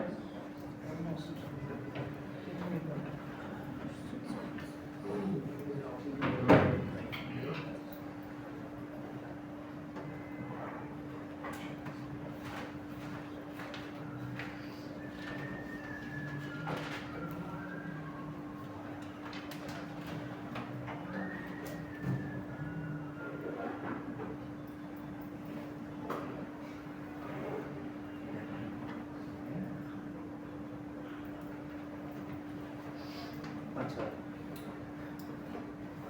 এই জিনিসটা এখনকার জমানায় খুবই খুবই রেলেভেন্ট। আমরা কেন বিদেশি জিনিস আনবো না আমাদের দেশে? এইটা চায়না অনেকদিন যাবত প্র্যাকটিস করতেছে। চায়না কিন্তু সারা বিশ্বকে প্রোডাক্ট দেয়, ওরা কিন্তু ইম্পোর্ট করে খুব কম, জানেন? ইন্টারেস্টিং একটা জিনিস, শুধুমাত্র ওরা অল্প কিছু জিনিস ইম্পোর্ট করে যেটা they consider as luxury items, like iPhones, হ্যাঁ, তারপরে ধরেন কিছু ফ্যান্সি কার্স, বাট এর বাইরে ওরা ম্যাক্সিমাম জিনিসের উপর ট্রেডের রেস্ট্রিকশন আছে। এই রেস্ট্রিকশনটা কেন? মূল কারণ হচ্ছে যে যদি আমি সব কিছু বাইরে থেকে আনা শুরু করি, তাহলে আমাদের দেশে এই শিল্প খাতগুলো গড়ে উঠবে না কোনোদিনও, বুঝছেন? সো শিল্প খাত গড়ে উঠবে না, এটা এক ইস্যু। আরেকটা ধরন হচ্ছে শিল্প খাত অলরেডি এক্সিস্ট করে। ধরেন আমি ইলেকট্রিক ভেহিকল জানতে চাচ্ছি, আমি চাইনিজ গভর্নমেন্ট, আমি ইলেকট্রিক ভেহিকল জানতে চাচ্ছি। আমার দেশে শত শত কোম্পানি আছে যারা ইলেকট্রিক ভেহিকল বানায়, দুটো নাম বলেন, BYD আর কি কি আছে? হ্যাঁ, আমি চাইনিজ কথা বলছি, চায়নার কথা বলছি। BYD একটা চাইনিজ কোম্পানি না? ইয়ার থেকে টেসলা থেকে ফার বেটার ওদের অপশন আছে। আরো বেশ অনেক মানে শত শত ওদের কিয়া কোম্পানি আছে। এখন যদি আমি টেসলার একটা ডিলারশিপ দেই মানে ইয়াতে ধরুন বেইজিং এ কিংবা শেনজেনে, সমস্যা কি হবে? সমস্যা হবে যে আমার ওরা যদি 10টা গাড়িও বিক্রি করে, তার মানে চাইনিজ 10টা কম গাড়ি, মানে চাইনিজ ইভি 10টা কম বিক্রি করে, বুঝছেন? সো আমার ইন্টারনাল মার্কেটকে আমি ডিস্টেবিলাইজ করে দিতে পারি বিদেশি পণ্যের মাধ্যমে। এখন এটা কোন কোন দেশের জন্য বেশি রেলেভেন্ট? সবচেয়ে বেশি রেলেভেন্ট হচ্ছে দরিদ্র দেশগুলোর জন্য, কারণ আমাদের তো ইন্ডাস্ট্রি নাই। চিন্তা করছেন বিষয়টা? আমাদের পোশাক খাত একটা ভালো খাত, এর বাইরে আপনি মানে ভালো কয়েকটা খাত দেখান যেখানে হচ্ছে কি আমরা প্রচুর জিনিস আমরা নিজেরাই স্বয়ংসম্পূর্ণ, খুব কঠিন হতো। এগ্রিকালচার না, এগ্রিকালচার যদি স্বয়ংসম্পূর্ণ হইতো তাহলে আমরা ইন্ডিয়া থেকে আমরা পেঁয়াজ আনা লাগে, ইন্ডিয়া থেকে চাল আনা লাগে, ব্রাজিল থেকে চিনি আনা লাগে। হ্যাঁ হ্যাঁ সেটাই। সো এই অ্যাকচুয়ালি কিন্তু শর্টেজ আছে, মানে এমন না যে আমরা প্রডিউস কম করছি, শর্টেজ আছে। বা গভর্নমেন্টের উচিত যে এই খাতগুলোতে ইনস্টেড অফ ইম্পোর্টিং ওই টাকার একটা ফ্র্যাকশন যদি এই শিল্প খাতগুলোতে ইনভেস্ট করা হয়, তাহলে ওই খাতগুলো দাঁড়া যাবে। চিনি যে টাকা চিনি আসে, একটা হিউজ অ্যামাউন্টের চিনি আসে, হ্যাঁ, মানে এটা আসলে আপনি টাকায় ক্যালকুলেট করলে দেখবেন যেটা ম্যাড না হয়। এইটা ধরেন 10% 20% যদি হচ্ছে কি আমাদের বাংলাদেশের গভর্নমেন্ট কৃষকদের পিছিয়ে খরচ করতো, ওই চিনি বাংলাদেশে পরিচিত সম্ভব ছিল। কারণ আমরা একটা সময় পুরো সাউথ ইস্ট এশিয়াকে বাংলাদেশ চিনি খাওয়াইছে। আমাদের লেজেন্ডারি চিনির কল আছে, জানেন তো? কোথায় বলেন তো? Yes. এবং হিস্টোরিক্যালি ওরা চিনি ইয়া করতো, হ্যাঁ। চিনি কলটা তো অফ করে চিনি কল অফ করেছে, বিকজ চিনি হচ্ছে গিয়ে প্রফিটেবল না, কারণ আমরা বিদেশি চিনি খাই, বুঝছেন? এবং একটা জিনিস আপনারা জেনে রাখেন যে চিনি, যে সাদা চিনি যে খাই না, চিনি ন্যাচারালি সাদা হওয়ার কোনো কথাই না, বিকজ হচ্ছে কি এটাকে কেমিক্যালি প্রসেস করে জিনিস করা হয়, হ্যাঁ। সো এটারও একটা কনস্পিরেসি থিওরি আছে, আমাদের এই গরিব দেশগুলোকে সাদা চিনি খাওয়ায় খাওয়ায় আমাদেরকে অভ্যাস করেছে এবং আমাদের যে নিজস্ব পণ্য সেটাকে আমাদের কাছে এক্সপেন্সিভ বানাচ্ছে। লাল চিনির দাম বেশি না? এক্সপেন্সিভ কেন বানাচ্ছে? যাতে আমরা করে কম কিনি। আমরা যদি এটা কম কিনি তারা ওরা বেশি কিনতে পারবে, কারণ এই জিনিসগুলো এক্সপোর্টেড হয়, ঠিক আছে? আমাদের বেস্ট প্রোডাক্টটা ওরা কম দামে কিনবে আর ওদের সবচেয়ে খারাপ প্রোডাক্টটা আমাদের বেশি দাম দিয়ে বেচাবে। আরেকটা এক্সাম্পল দিতে পারি, আপনি যদি ব্র্যান্ড ওয়ার্ল্ডে আসেন পোশাক শিল্পে, দেখুন শত শত ব্র্যান্ড আছে যেটার কোনো ভ্যালু নাই। ফর এক্সাম্পল ইজি টার্গেট হচ্ছে কি টমি হিলফিগার, নাম শুনছেন না? হ্যাঁ। কেউ বিদেশ গেলে টমি হিলফিগারের সাবান শ্যাম্পু নিয়ে আসে, গেঞ্জি নিয়ে আসে, মিনিমাম একটা জিন্সের প্যান্ট নিয়ে আসে। Tommy Hilfiger is the absolute trash of American economy. ওদের হচ্ছে কি সবচেয়ে গরিব যারা, এদের মধ্যে তারা যদি ফ্যাশন করতে চায় তারা হচ্ছে টমি হিলফিগারের প্রোডাক্ট কিনে, আর আমরা হচ্ছে কি মনে করি যে ওটা কিনে আমি বড় হয়ে গেল। হ্যাঁ, কিন্তু আমাদের কাছে জিনিসটা এমনভাবে সেল করা হচ্ছে যেটা একটা লাক্সারি প্রোডাক্ট। ও এত দূরে কেন যাচ্ছি, আরো সমস্ত এই ক্যাম্পাসই আছে। আমাদের ক্যাম্পাসের নিচে কি আছে? এটা আমাদের কাছে ফ্যান্সি জিনিসটা কেএফসি অরিজিনাল। কেএফসি কনসেপ্টটা ছিল হচ্ছে কি আপনি মুদির দোকানে যায় আপনি হচ্ছে কি এটা চিকেন খাবেন, ঠিক আছে? এটা ছিল কেএফসি কনসেপ্ট এবং till now KFC is one of the more cheaper options in food in America. আর আমাদের দেশে এটা কি লাক্সারি আইটেম হয়ে গেছে। This is also how communism still works, capitalism still works, যে ওরা ওদের যে ওয়ার্স প্রোডাক্টটা আমাদের অন্যান্য দেশগুলোতে বেস্ট হিসাবে দেখাবে এবং সেখান থেকে ম্যাক্সিমাম টাকাটা আয় করে নিয়ে যাবে। কিন্তু এর পাশাপাশি আরেকটা জিনিস নেবে, ওই টাকাটা যে আয় হচ্ছে ওই টাকাটা ওই দেশে স্পেন্ড করবে। কি স্পেন্ড করবে? ওই দেশে যে বেস্ট প্রোডাক্টগুলো আছে ওই প্রোডাক্টগুলো কিনে নিয়ে চলে আসবে। ওই ইস্ট ইন্ডিয়া কোম্পানি যে টেকনোলজি ওটা এখনো চলতেছে বাংলাদেশে, হ্যাঁ ইন্ডিয়াতে চলতেছে। আচ্ছা, ট্রেড প্রোটেকশনিজম যে জিনিসটা করে সেটা হচ্ছে যে আপনার দেশের অভ্যন্তরীণ অর্থনীতি যাতে মানে অটুট থাকে, এই কারণে খুব বেশি ইম্পোর্ট বা খুব বেশি এক্সপোর্ট করতে দেয় না। যেমন ধরেন লেটস সে বাংলাদেশে পেঁয়াজের শর্টেজ আছে, ঠিক আছে? এখন যদি বাংলাদেশ পেঁয়াজ এক্সপোর্ট করা শুরু করে শর্টেজ কমবে না বাড়বে? শর্টেজ তো বেড়েই চলবে। শর্টেজ বাড়বে। আমার স্বল্পতা আমার লাগে হচ্ছে গিয়ে 5 লাখ মেট্রিক টন পেঁয়াজ প্রতি মাসে, বাংলাদেশের অনেক পেঁয়াজ। হ্যাঁ, সো আমি যদি মানে পুরোটুক আমার মানে এটার মধ্যে হচ্ছে কি আমি 50% আমি প্রডিউস করি, 50% ইন্ডিয়া থেকে নিয়ে আসি। হ্যাঁ, যে 50% পেঁয়াজ আমি প্রডিউস করতেছি in terms of in the name of earning foreign remittance, আমি ওইখান থেকে কিছু পেঁয়াজ আমি এক্সপোর্ট করা শুরু করলাম, তার শর্টেজ বাড়বে না? আচ্ছা, তাহলে মানে লজিক্যালি নীতিমালা কি হওয়া উচিত যে এইসব প্রোডাক্টসগুলো হচ্ছে গিয়ে আমাদের ইয়া দেওয়া উচিত না, মানে এক্সপোর্টের আওতার বাইরে নিয়ে আসা উচিত না, যে এটা এক্সপোর্ট করতে পারবে না, এরকম নীতিমালা আছে? নাই। এবারে ইচ্ছাকৃতভাবে করা হয় না, কারণ হচ্ছে যে যদি আমাদের এক্সপোর্টের লাগাম না ধরা হয় তাহলে বাংলাদেশ থেকে অনেক প্রয়োজনীয় দ্রব্য বাইরের দেশে এক্সপোর্ট হবে, কিছু মানুষজন লাভবান হবে, কিন্তু এর থেকে বেশি লাভবান কার হবে? যেসব দেশগুলো থেকে আমাদের দেশে প্রোডাক্টগুলো আসে, ইন্ডিয়া থেকে আসে। ইন্ডিয়া কখনোই চায় না যে হ্যাঁ ইন্ডিয়া বলতেছে তোমাদের আমার বন্ধু রাষ্ট্র, আমি চাই হচ্ছে তোমাদের উন্নতি হোক, তোমরা বিভিন্ন দেশের প্রোডাক্ট পাঠাও, কোনো সমস্যা নাই। বিদেশি টাকা তো তোমার উপার্জন হচ্ছে, কিন্তু সেই বিদেশি টাকা উপার্জন করতে যায় আমাদের কি হচ্ছে, আমাদের বেসিক খাওয়ার যে আইটেম আমার কমে যাচ্ছে, যেটা আমরা নিজেরাই প্রডিউস করতাম সেটা আমরা বিদেশে পাঠিয়ে দিয়ে আমরা হচ্ছে বিদেশি পণ্য কিনতেছি, বুঝছেন? একটা হায়ার প্রাইস বাইরে। এবং হায়ার প্রাইসটা কি আপনি যদি কম্পেয়ার করেন দেশি পেঁয়াজের থেকে ইন্ডিয়ান পেঁয়াজের দাম কম না, কিন্তু প্রাইস আমরা কিভাবে হাই পে করতেছি বলেন তো?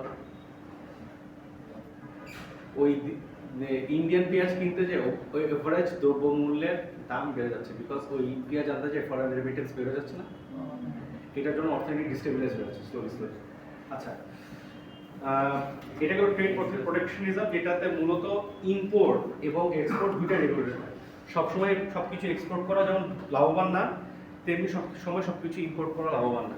বাংলাদেশ যদি পুরো বিশ্ব থেকে জিনিসপাতি ইম্পোর্ট করা বন্ধ করে দেয়, প্রথম 5 থেকে 7 বছর অনেক কষ্ট হবে, কিন্তু আস্তে আস্তে অর্থনীতি ঘুরে দাঁড়াবে এবং যখন ঘুরে দাঁড়াবে they will be more powerful than anything.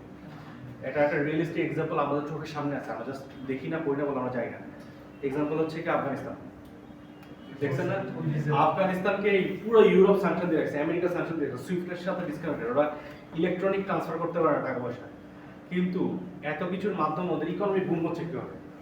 Because for the first time এই যে এইসব যেসব জিনিসপাতিগুলো ইম্পোর্ট করে নিয়ে আসতেছিল ওগুলো ইম্পোর্ট বন্ধ হয়ে গেছে এবং ওদের ওইখানে শিল্প খাত তৈরি হচ্ছে। কাপড় তৈরি হচ্ছে, ওষুধ তৈরি হচ্ছে, জুস তৈরি হচ্ছে, ফার্মাসিউটিক্যালস তৈরি হচ্ছে, এইসব জিনিসপাতি ওদের এখানে ইন্ডাস্ট্রিগুলো গড়ে উঠতেছে, গড়ে উঠে ওরা এখন এক্সপোর্ট করা শুরু করছে। Same যেটা ইরানের সাথে হচ্ছিল। হ্যাঁ, এটা হবে, মানে প্রত্যেকটা দেশের আফগানিস্তানের লাস্ট কয়েক বছরে ওদের যে টাকার মান অনেক ইতিহাসে সর্বোচ্চ। হ্যাঁ লাস্ট ইয়ার রেকর্ড করছে US ডলার। এবং তো বাড়বে, এটা এই জিনিসটা তো বাড়বে, এটা তো খুব স্বাভাবিক। আচ্ছা, ট্যারিফস কি করেন? এগুলো সব আপনার মানে চেনা টপিক, এই টপিকগুলো লিখবেন, যতগুলো টপিক পড়াচ্ছি এগুলো লিখবেন, এগুলোর এগেইনস্টে প্রশ্ন আসবে। আপনাকে আমি প্রশ্ন করবো না যে ট্যারিফসের ডেফিনেশন কি, দুটো एग्जांपल দাও। আমি একটা কেস দিয়ে বলবো যে এখানে কোনটা কোনটা ট্যারিফ, কোনটা ট্যাক্স, ইম্পোর্ট ডিউটি, কোনটা এক্সপোর্ট ডিউটি, গুলো একটু লিস্ট করুন, যাতে আপনি পড়ে বুঝেন এবং অ্যাপ্লাই করতে পারেন।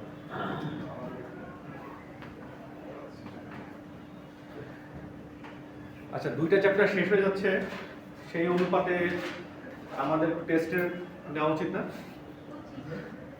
স্যার আপনি তো 2-3 দিন রেস্ট করতেন। এটা রেস্ট চলবে। আচ্ছা আচ্ছা, আস্তে ঢুকে ভাই, ভেঙে যাবে তো। আচ্ছা আচ্ছা ম্যাডাম, সামনের দিকে বসে, একটা শুটিং হওয়ার কথা আমাদের ক্লাসরুমে, এখন আসতেছে না কেন জানি না। ক্লাসরুমে একটা টিভিসি শুট হওয়ার কথা, একটু সামনের দিকে এসে বসে, এই যে এদিকে এসে বসো।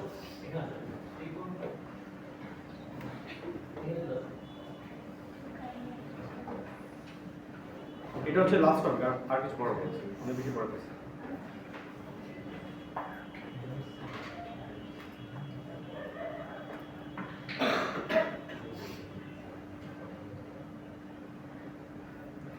ট্যারিফস এই টার্মটা সম্বন্ধে আপনারা পরিচিত না মোটামুটি সবাই?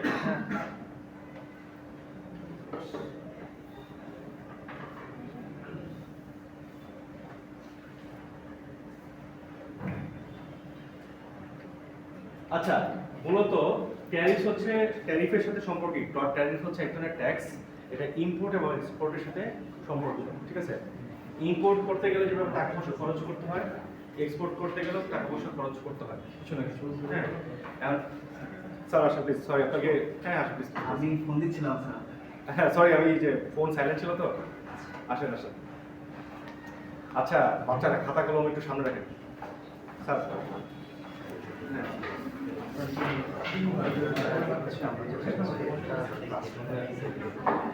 হ্যাঁ ক্লাসরুমে। হ্যাঁ হ্যাঁ, এমনিতে আমার টপিক শেষ করতেছি। হ্যাঁ সমস্যা নেই।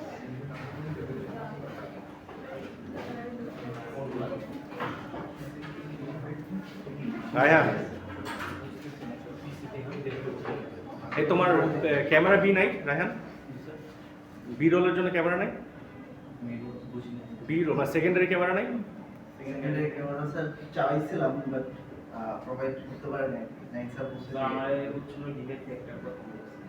আচ্ছা ঠিক আছে, কিন্তু তুমি তো নিজেই আহত, তুমি কিভাবে রেকর্ড করবে? সমস্যা নেই। একটা হেল্প করবে কেউ তোমাকে? হেল্প করতে হবে না স্যার। আচ্ছা ঠিক আছে। সো আচ্ছা, আমরা তো এক্সপোর্ট করলে মানে ইম্পোর্ট করলে আমাদের হচ্ছে গিয়ে চাঁদা দিতে হয়, গভর্নমেন্টে দিতে হয় না? আবার বলি প্রশ্নটা, আমরা যদি ইম্পোর্ট করি কোনো কিছু বাইরের দেশ থেকে আমাদের দেশে নিয়ে আসি, ধরেন বাইক নিয়ে আসলাম, গভর্নমেন্টকে টাকা দিতে হয় না? সেটা কি বলে? ইম্পোর্ট ডিউটি, ওটাই হচ্ছে কি ট্যাক্স, ঠিক আছে? আচ্ছা, ইম্পোর্ট করলাম টাকা দিতে হয় না, এক্সপোর্ট করলেও হচ্ছে গিয়ে টাকা দিতে হয়। এক্সপোর্ট করলে সেটা কাকে দিতে হয়, কেন দিতে হয়? Customs duty. হ্যাঁ না, এক্সপোর্ট করলে ইম্পোর্ট করলে কাস্টমস ডিউটি। এক্সপোর্ট করলে কি দিতে হয় বলেন তো? আর ফার্স্ট কাকে দিবেন টাকাটা? কোন গভর্নমেন্ট? আপনার দেশের?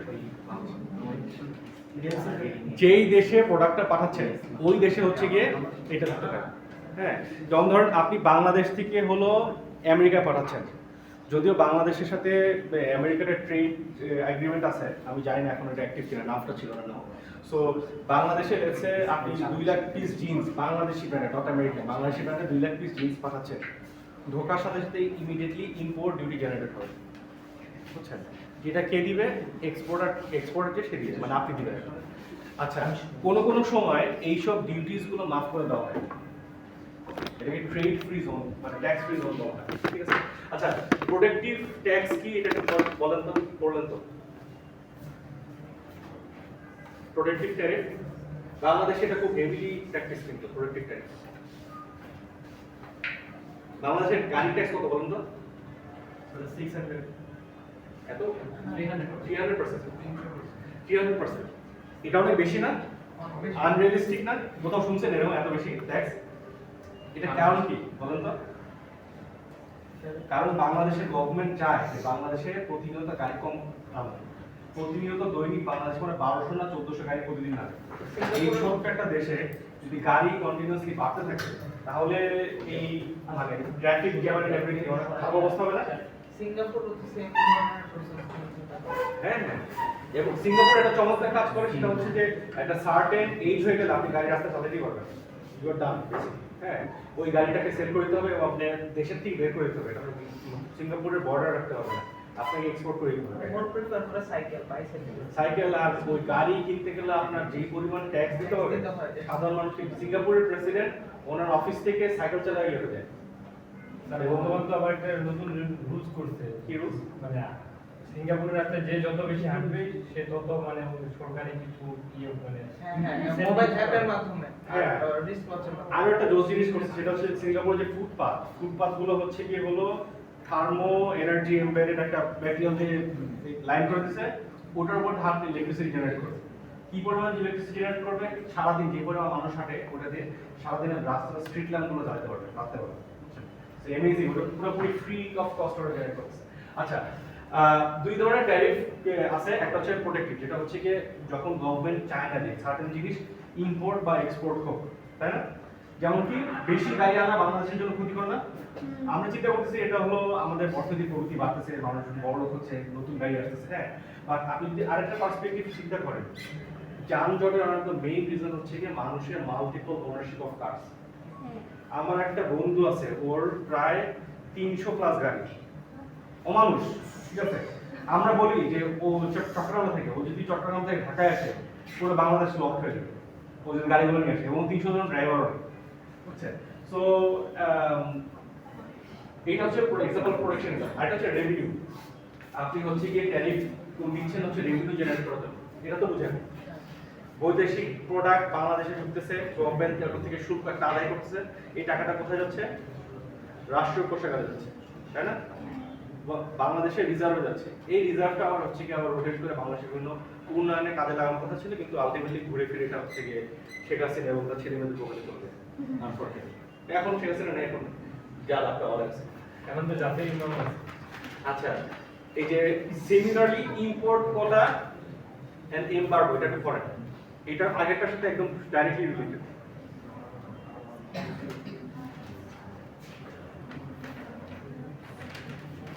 আচ্ছা, ভিডিও যেহেতু হচ্ছে, ভিডিও শেষ আমার লাইন।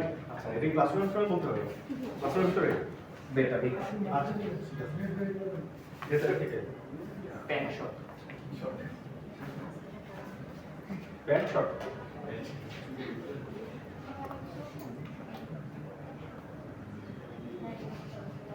স্যার এই একটাই তো বিবিএ শেখায়? স্যার আপনাকে দিছিল তো? হ্যাঁ, বিবিএ শেখায়, এটা বিবিএ তো রাইট? হ্যাঁ হ্যাঁ হ্যাঁ হ্যাঁ এটাই স্যার। সব একসাথে। মাল্টিপল টেক্সট নিয়ে প্র্যাকটিস করে টাইম পাই না। সমস্যা নেই স্যার, 8টা 10টা পর্যন্ত নেওয়া যাবে, সমস্যা নেই। আচ্ছা, 8টা 10টা। আচ্ছা, আমি এটা পিছিয়ে ধরবো না সামনে ধরবো? সামনে কি আছে?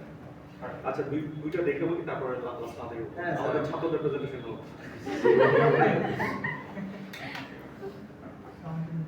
Business communication. তাই বিবিএ শেখায় একটা জিনিস, টু বি প্রফেশনাল। তাই বিবিএ শেখায় একটা জিনিস, how to be professional. Business, communication, leadership সব একসাথে। First step, second. তাই বিবিএ শেখায় একটা জিনিস, how to be a professional. Business, communication, leadership সব একসাথে। ওকে, আপনি ওইখান থেকে এতটুকু আসতে বলতে খরচ ছিল আমার পিছে জায়গা নেই তো আচ্ছা স্যার আমি পিছে চলে যাবো 1 2 3 স্যার তাই বিবিএ শেখায় একটাই জিনিস, how to be a professional, business communication leadership সব একসাথে। নাইস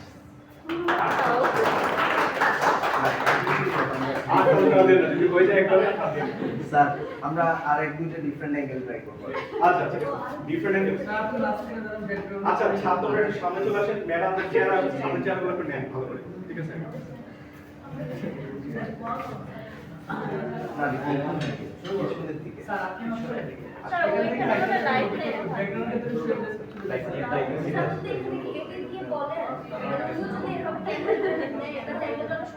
এটা আপনাদের চেয়ার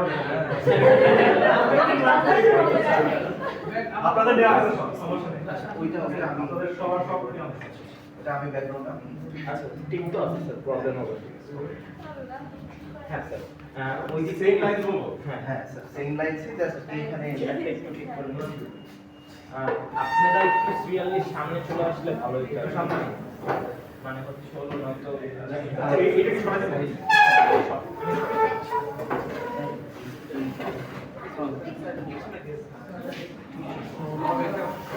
শুরু হচ্ছে স্যার, ঠিক ছিল দিলে ভয় পাচ্ছি আমি। স্যার আমরা চলে যাই স্যার চলে যাই স্যার চলে আসেন। কোন কার জাস্ট কার প্লাস 1 মিনিট স্যার আপনি নক দিয়েছিলেন আচ্ছা বসেন, পাঁচ মিনিট বসেন, বসেন হবে এটা বুঝতে পারি। নাইট স্যার হচ্ছে গতকাল কি সামনে আপনি কি দিলেন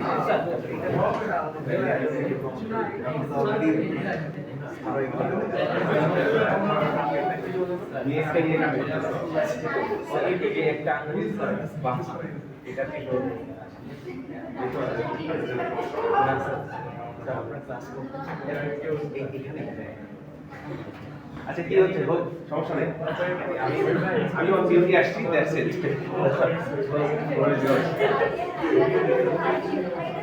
স্যার ক্লাসরুম বলা হচ্ছে এক মিনিট।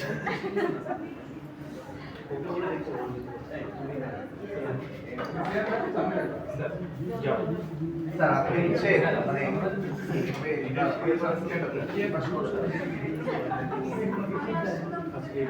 হ্যাঁ হ্যাঁ মানে ব্যাকগ্রাউন্ড স্কোর না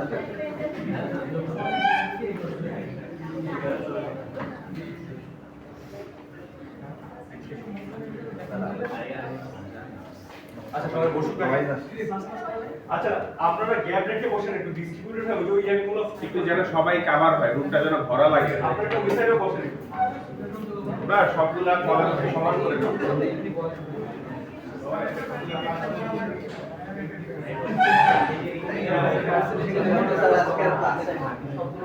আছে রুটিন একটু সেকশনগুলো শুরু হয়ে গেছে।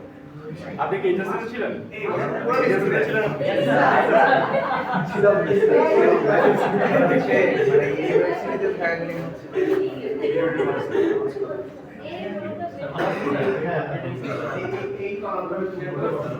স্যার পিছনে বসে একটু সামনে বসেন, আপনাদের নিয়ে আসছি চেয়ার এই যে স্যার পিছে যারা আছেন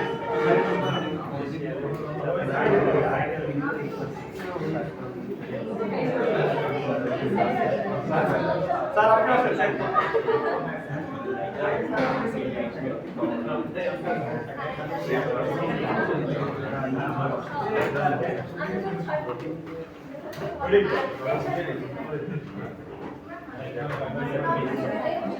আচ্ছা আমরা একটু যদি হচ্ছে হলো একটা মিনিট সাইলেন্ট করে থাকতে পারতাম আমার আচ্ছা একটু চুপ করে যাই সবাই, হ্যাঁ চুপ করে যাই। আচ্ছা সেম লাইন রাইট? স্যার আমি কি দাঁড়া থাকবো না হেঁটে আসবো? আপনি মুভ করতে বলুন, ডানে বামে মুভ করলে হ্যাঁ স্যার চেয়ারটা এটা সামনে আসবে হ্যাঁ স্যার। তাই বিজনেস স্যার ফোকাস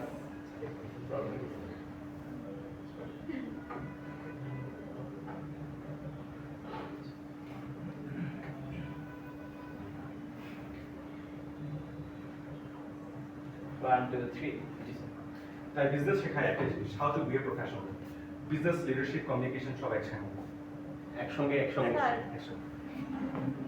আরেকটা সমস্যা, টেক টু 1 2 3 স্যার আসবো তাই বিজনেস শেখায় একটা জিনিস, how to be a professional. Business, communication, leadership সব একসঙ্গে। ওকে ওকে নাইস, সমস্যা নেই সমস্যা নেই স্যার আবার যাবো স্লো ডাউন করে দাও। 1 2 3 তো বিজনেস শেখায় একটা জিনিস, how to be a professional. Business, communication, leadership সব একসঙ্গে। এখানে লেখা লিখে দিলে ভালো হয়। আমার ঠিক আছে, বলতে পারি। আচ্ছা, মাইক্রোফোন খারাপ সাউন্ড ক্লিয়ারলি আসছে বিজয় নিয়ে আসলে ভালো হতো মাইক তো নাই।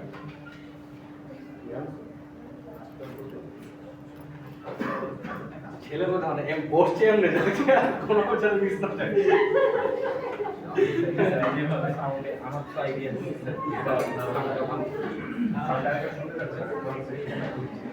আচ্ছা, তোমরা হচ্ছে যে একটু ল্যাগিং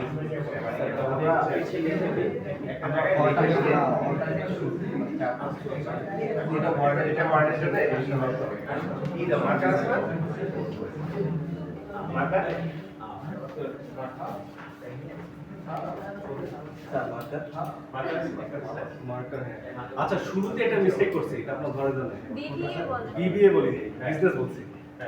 শুরুতে মিস্টেক করছি। এই শাওন, মার্কার আছে? বাট প্রথম মার্কার? ঠিক আছে, প্রথম যেগুলো করছিল তো দেখো তো আছে নাকি? প্রথমে এই পাশের গুলো এই পাশের গুলো ঠিক আছে। আমার মনে হয় এই যে এমনি যে তারপর ঘুরে বললে ভালো হয় বিজনেস।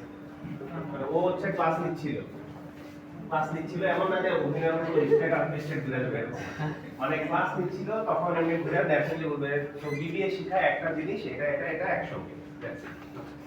ইমিডিয়েটলি কি আসলে কিপ ইট ন্যাচারাল। এমন না যে ও হাইটে যেতেছে বুঝা যায় তারপর ঘুরে গেল এবং মানে হিরোইক স্টেপ চাই না। ও একজন টিচার মানুষ, ও ক্লাস নিচ্ছিল স্টুডেন্টের সাথে ইন্টারঅ্যাকশন। আচ্ছা, আর তারপর ক্যামেরা চলে আসছে, ও ঘুরলো, তাহলে বিবিএ শেখায় একটা জিনিস এই জিনিস সব একসঙ্গে। আচ্ছা, আপনার চেহারাটা ক্লাস হতো এটা সাধারণ বলছে, এটা ন্যাচারাল, এটা ন্যাচারাল। আচ্ছা, তাহলে এখানে হেঁটে যাই, আমি করব। তুমি তো ক্লাস নিচ্ছ, হ্যাঁ, তোমার হাইটা যাওয়ার দরকার নেই, তুমি ক্লাস নিচ্ছ, আমি হাঁটতে থাকবো, সমস্যা নেই, তাহলে এই দিন ন্যাচারাল লাগবে। তাই বিবিএ শেখায় একটা জিনিস, how to be professional. Sir যেটা বুঝাচ্ছে আমরা পরে বলি আপনি জাস্ট নরমালি হেঁটে ক্লাস নিতেছেন নিয়ে দেন এই পাশ থেকে এসে ঘোরার পরে তারপরে এই ক্যামেরায় ফেলে আচ্ছা, দাঁড়াবেন সরি। নিয়ে শুধু যদি কাছাকাছি কনভিনিয়েন্ট হয়। লাইনটা কি ছিল? বিবিএ শেখায় একটা জিনিস, স্যার আমি হাউ টু বি প্রফেশনাল বা প্রো।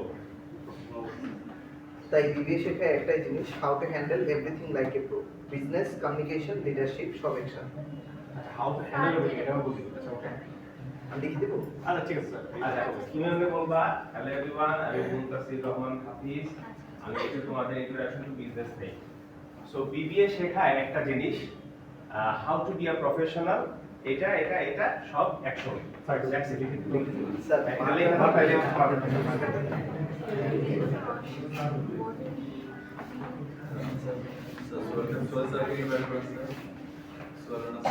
তাহলে ক্লাসের পোলাপান আসলে দেখে পাশের ক্লাস থেকে আনতে হয়, এই ক্লাস ধরে যেত। হ্যাঁ, রেজিস্টার স্টুডেন্ট। হ্যাঁ, হ্যাঁ। প্রথম দিন যে পর্যন্ত ছেলেগুলো আসছিল, ওই পরে তার আসে নাই। তারপর তো লাস্ট টাইম তো এক্সাম একটাই বলে স্পেসিফাই না করে। তাও আসলে একটাই বলতে হবে। তখন আজকে 49 স্টুডেন্টস একটা জিনিস মানে হ্যাঁ স্যার একটাই বলে স্পেসিফাই হয়ে যায়।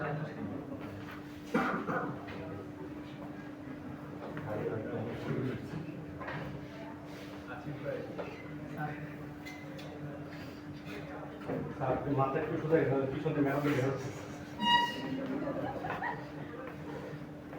ছাত্র সামনে নোট খাবার রাখা গরম নিয়ে রাখো। আচ্ছা, রোগুলো একটু স্ট্রেট রাখেন। এমনি তো উপর থেকে শুকনো হচ্ছে, সবার চেয়ে দেখা যায়। আপনি যদি এইভাবে বসেন, অর্ধেক রো আপনি ঢেকে বলতেছেন। আচ্ছা, সব ছেলে এইভাবে বসছেন, এইভাবে বসছেন। আবার দেখা যাচ্ছে হবে না, আপনি স্ট্রেট বসেন। ক্লাস তো আপনারা এইভাবে করবেন না, এইভাবে ক্লাস করবেন।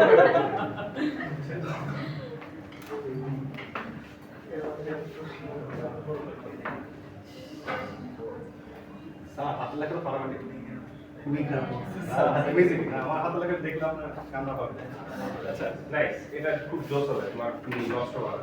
আর ক্যামেরা রোল করলে লস হয়ে যাবে স্যার হ্যাঁ হয়েছে না তো রাখো শুধু যেটা রাখো মানে as if you are taking তোমার শর্ট হ্যান্ড দিয়ে শুরু হবে 1 2 3 বলার শুরু হবে তুমি আগে থেকে আগে শুরু করবে তো মানে এটা যেন কি মনে হয় ক্যান্ডি মনে হয় জিনিসটা হ্যাঁ আপনি বোর্ডটা ক্লিয়ার করে দেন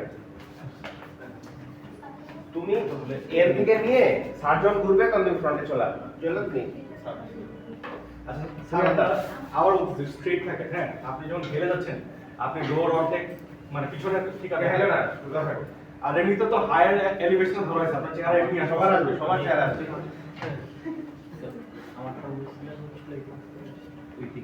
হ্যাঁ হ্যাঁ বা আমি তো I will do directly to the camera into the camera আচ্ছা ঠিক আছে তো তুমি এটা একটু প্র্যাকটিস করে নাও তাই বিবিএ শেখা একটা জিনিস না সেটা সেটা ঠিক আছে তাহলে ওইখানে দাঁড়াবেন এখানে দাঁড়াবেন সেন্টার করে ভালো মতো টিভির বরাবর চলে আচ্ছা এই প্রো বলবে স্যার নাকি প্রফেশনাল বলবে আমি প্রফেশনাল বলছি বিকজ আমাদের ট্যাগলাইন হ্যাঁ প্রফেশনাল বলো কারণ তুমি টিচার মানুষ তোমাদের এইসব স্ল্যাং মানায় না সেটাই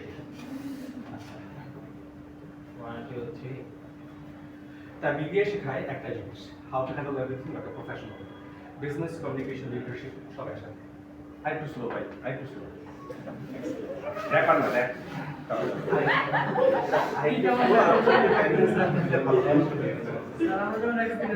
আমি যখন আচ্ছা আবার আমরা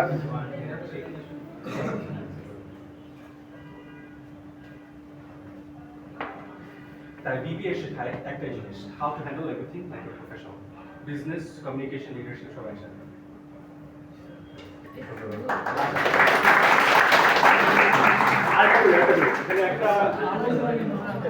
একটা ভুল আছে আই মুভমেন্টের সমস্যা আছে আমি একটু এই পাশে চলে যাই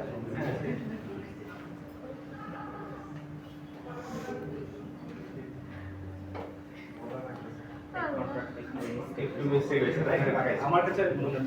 তাহলে আপনি এদিক থেকে একটু শুটটা নেন তো এদিক থেকে এই অ্যাঙ্গেল হ্যাঁ হ্যাঁ ক্লাসে সবার কভারেজ আছে হ্যাঁ স্যার ওই যে পিছনে আমি যারা আমার আমি ঠিক করতে সাপ দেখা যায় জি স্যার ওনারা ব্লাড থাকবে স্যার প্রবলেম নেই স্যার একটু হ্যান্ড মুভমেন্ট পেলে ভালো আচ্ছা হয়। আচ্ছা back. 1 2 3 স্যার তাই বিবিএ শেখায় একটা জিনিস how to handle everything like a professional business leadership communication সব একসাথে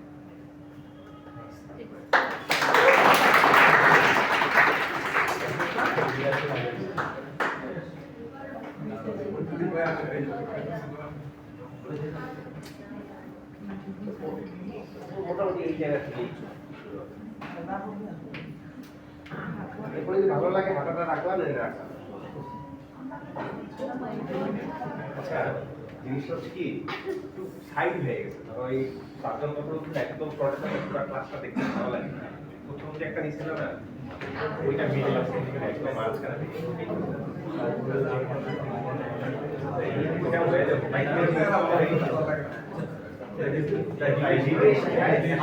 এখন শুরু থেকে বিবিএ বলছে বিবিএ শেখায় একটা জিনিস how to handle everything like a professional business leadership communication সব একসাথে একটু স্লো করে একেবারে স্যার অ্যাকুরেটলি না না এটাই রাখো স্ক্রিপ্টের বাইরে গেলে বাইরে গেলে এখন প্রত্যেকবার ডিফারেন্ট তুমি জিনিসটা না কিছু একটা বলতে বলতে সামনে যাও যে তারপরে নিয়ে চলে যাও ঠিক আছে নরমাল যে যেটা বলতেছিলাম এগুলো কিন্তু আসবে না ভয়েস আচ্ছা হ্যালো এভরিওয়ান আমি মুনতাসির হাফিজ মাসি তাই বিবিএ শেখা একটা জিনিস how to handle everything like a professional business communication leadership সব একসাথে আচ্ছা ঠিক আছে হ্যালো এভরিওয়ান সবাই একটু স্ট্রেট তাকান কষ্ট করে তোমরা সিরিয়াস থাকো হ্যাঁ আচ্ছা ঠিক আছে তাই বিবিএ শেখায় একটাই জিনিস how to handle everything like a professional business leadership communication সব একসাথে নাইস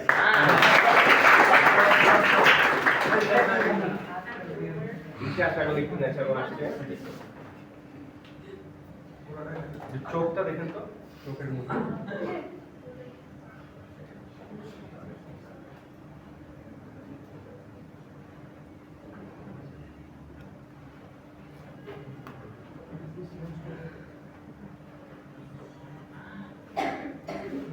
চোখ কি চলবে?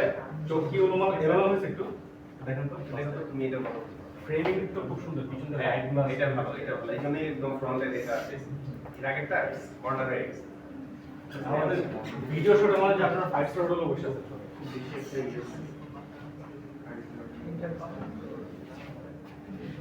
চোখ একটু খেয়াল করেন চোখটা কি অন্য দিকে যাচ্ছে একদম লাস্টে গেছে চলবে? সব শেষ করে মানে কাট অফ করার পর।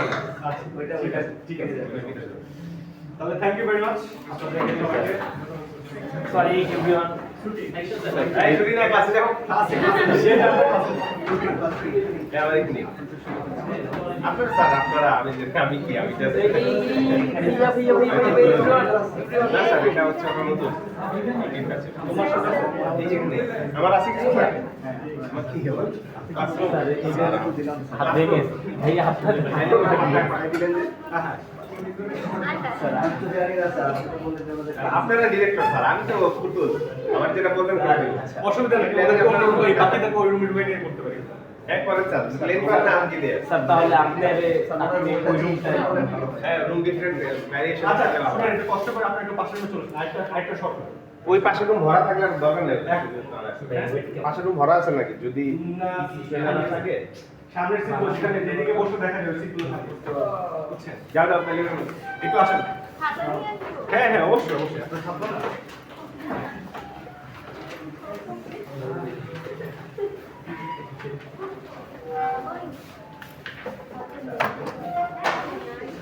এই পেন ড্রাইভ কার? স্যার এটা জান সে এই পেন ড্রাইভ একটা পাওয়া গেছে দেখুন। কোনো টিচারের হবে।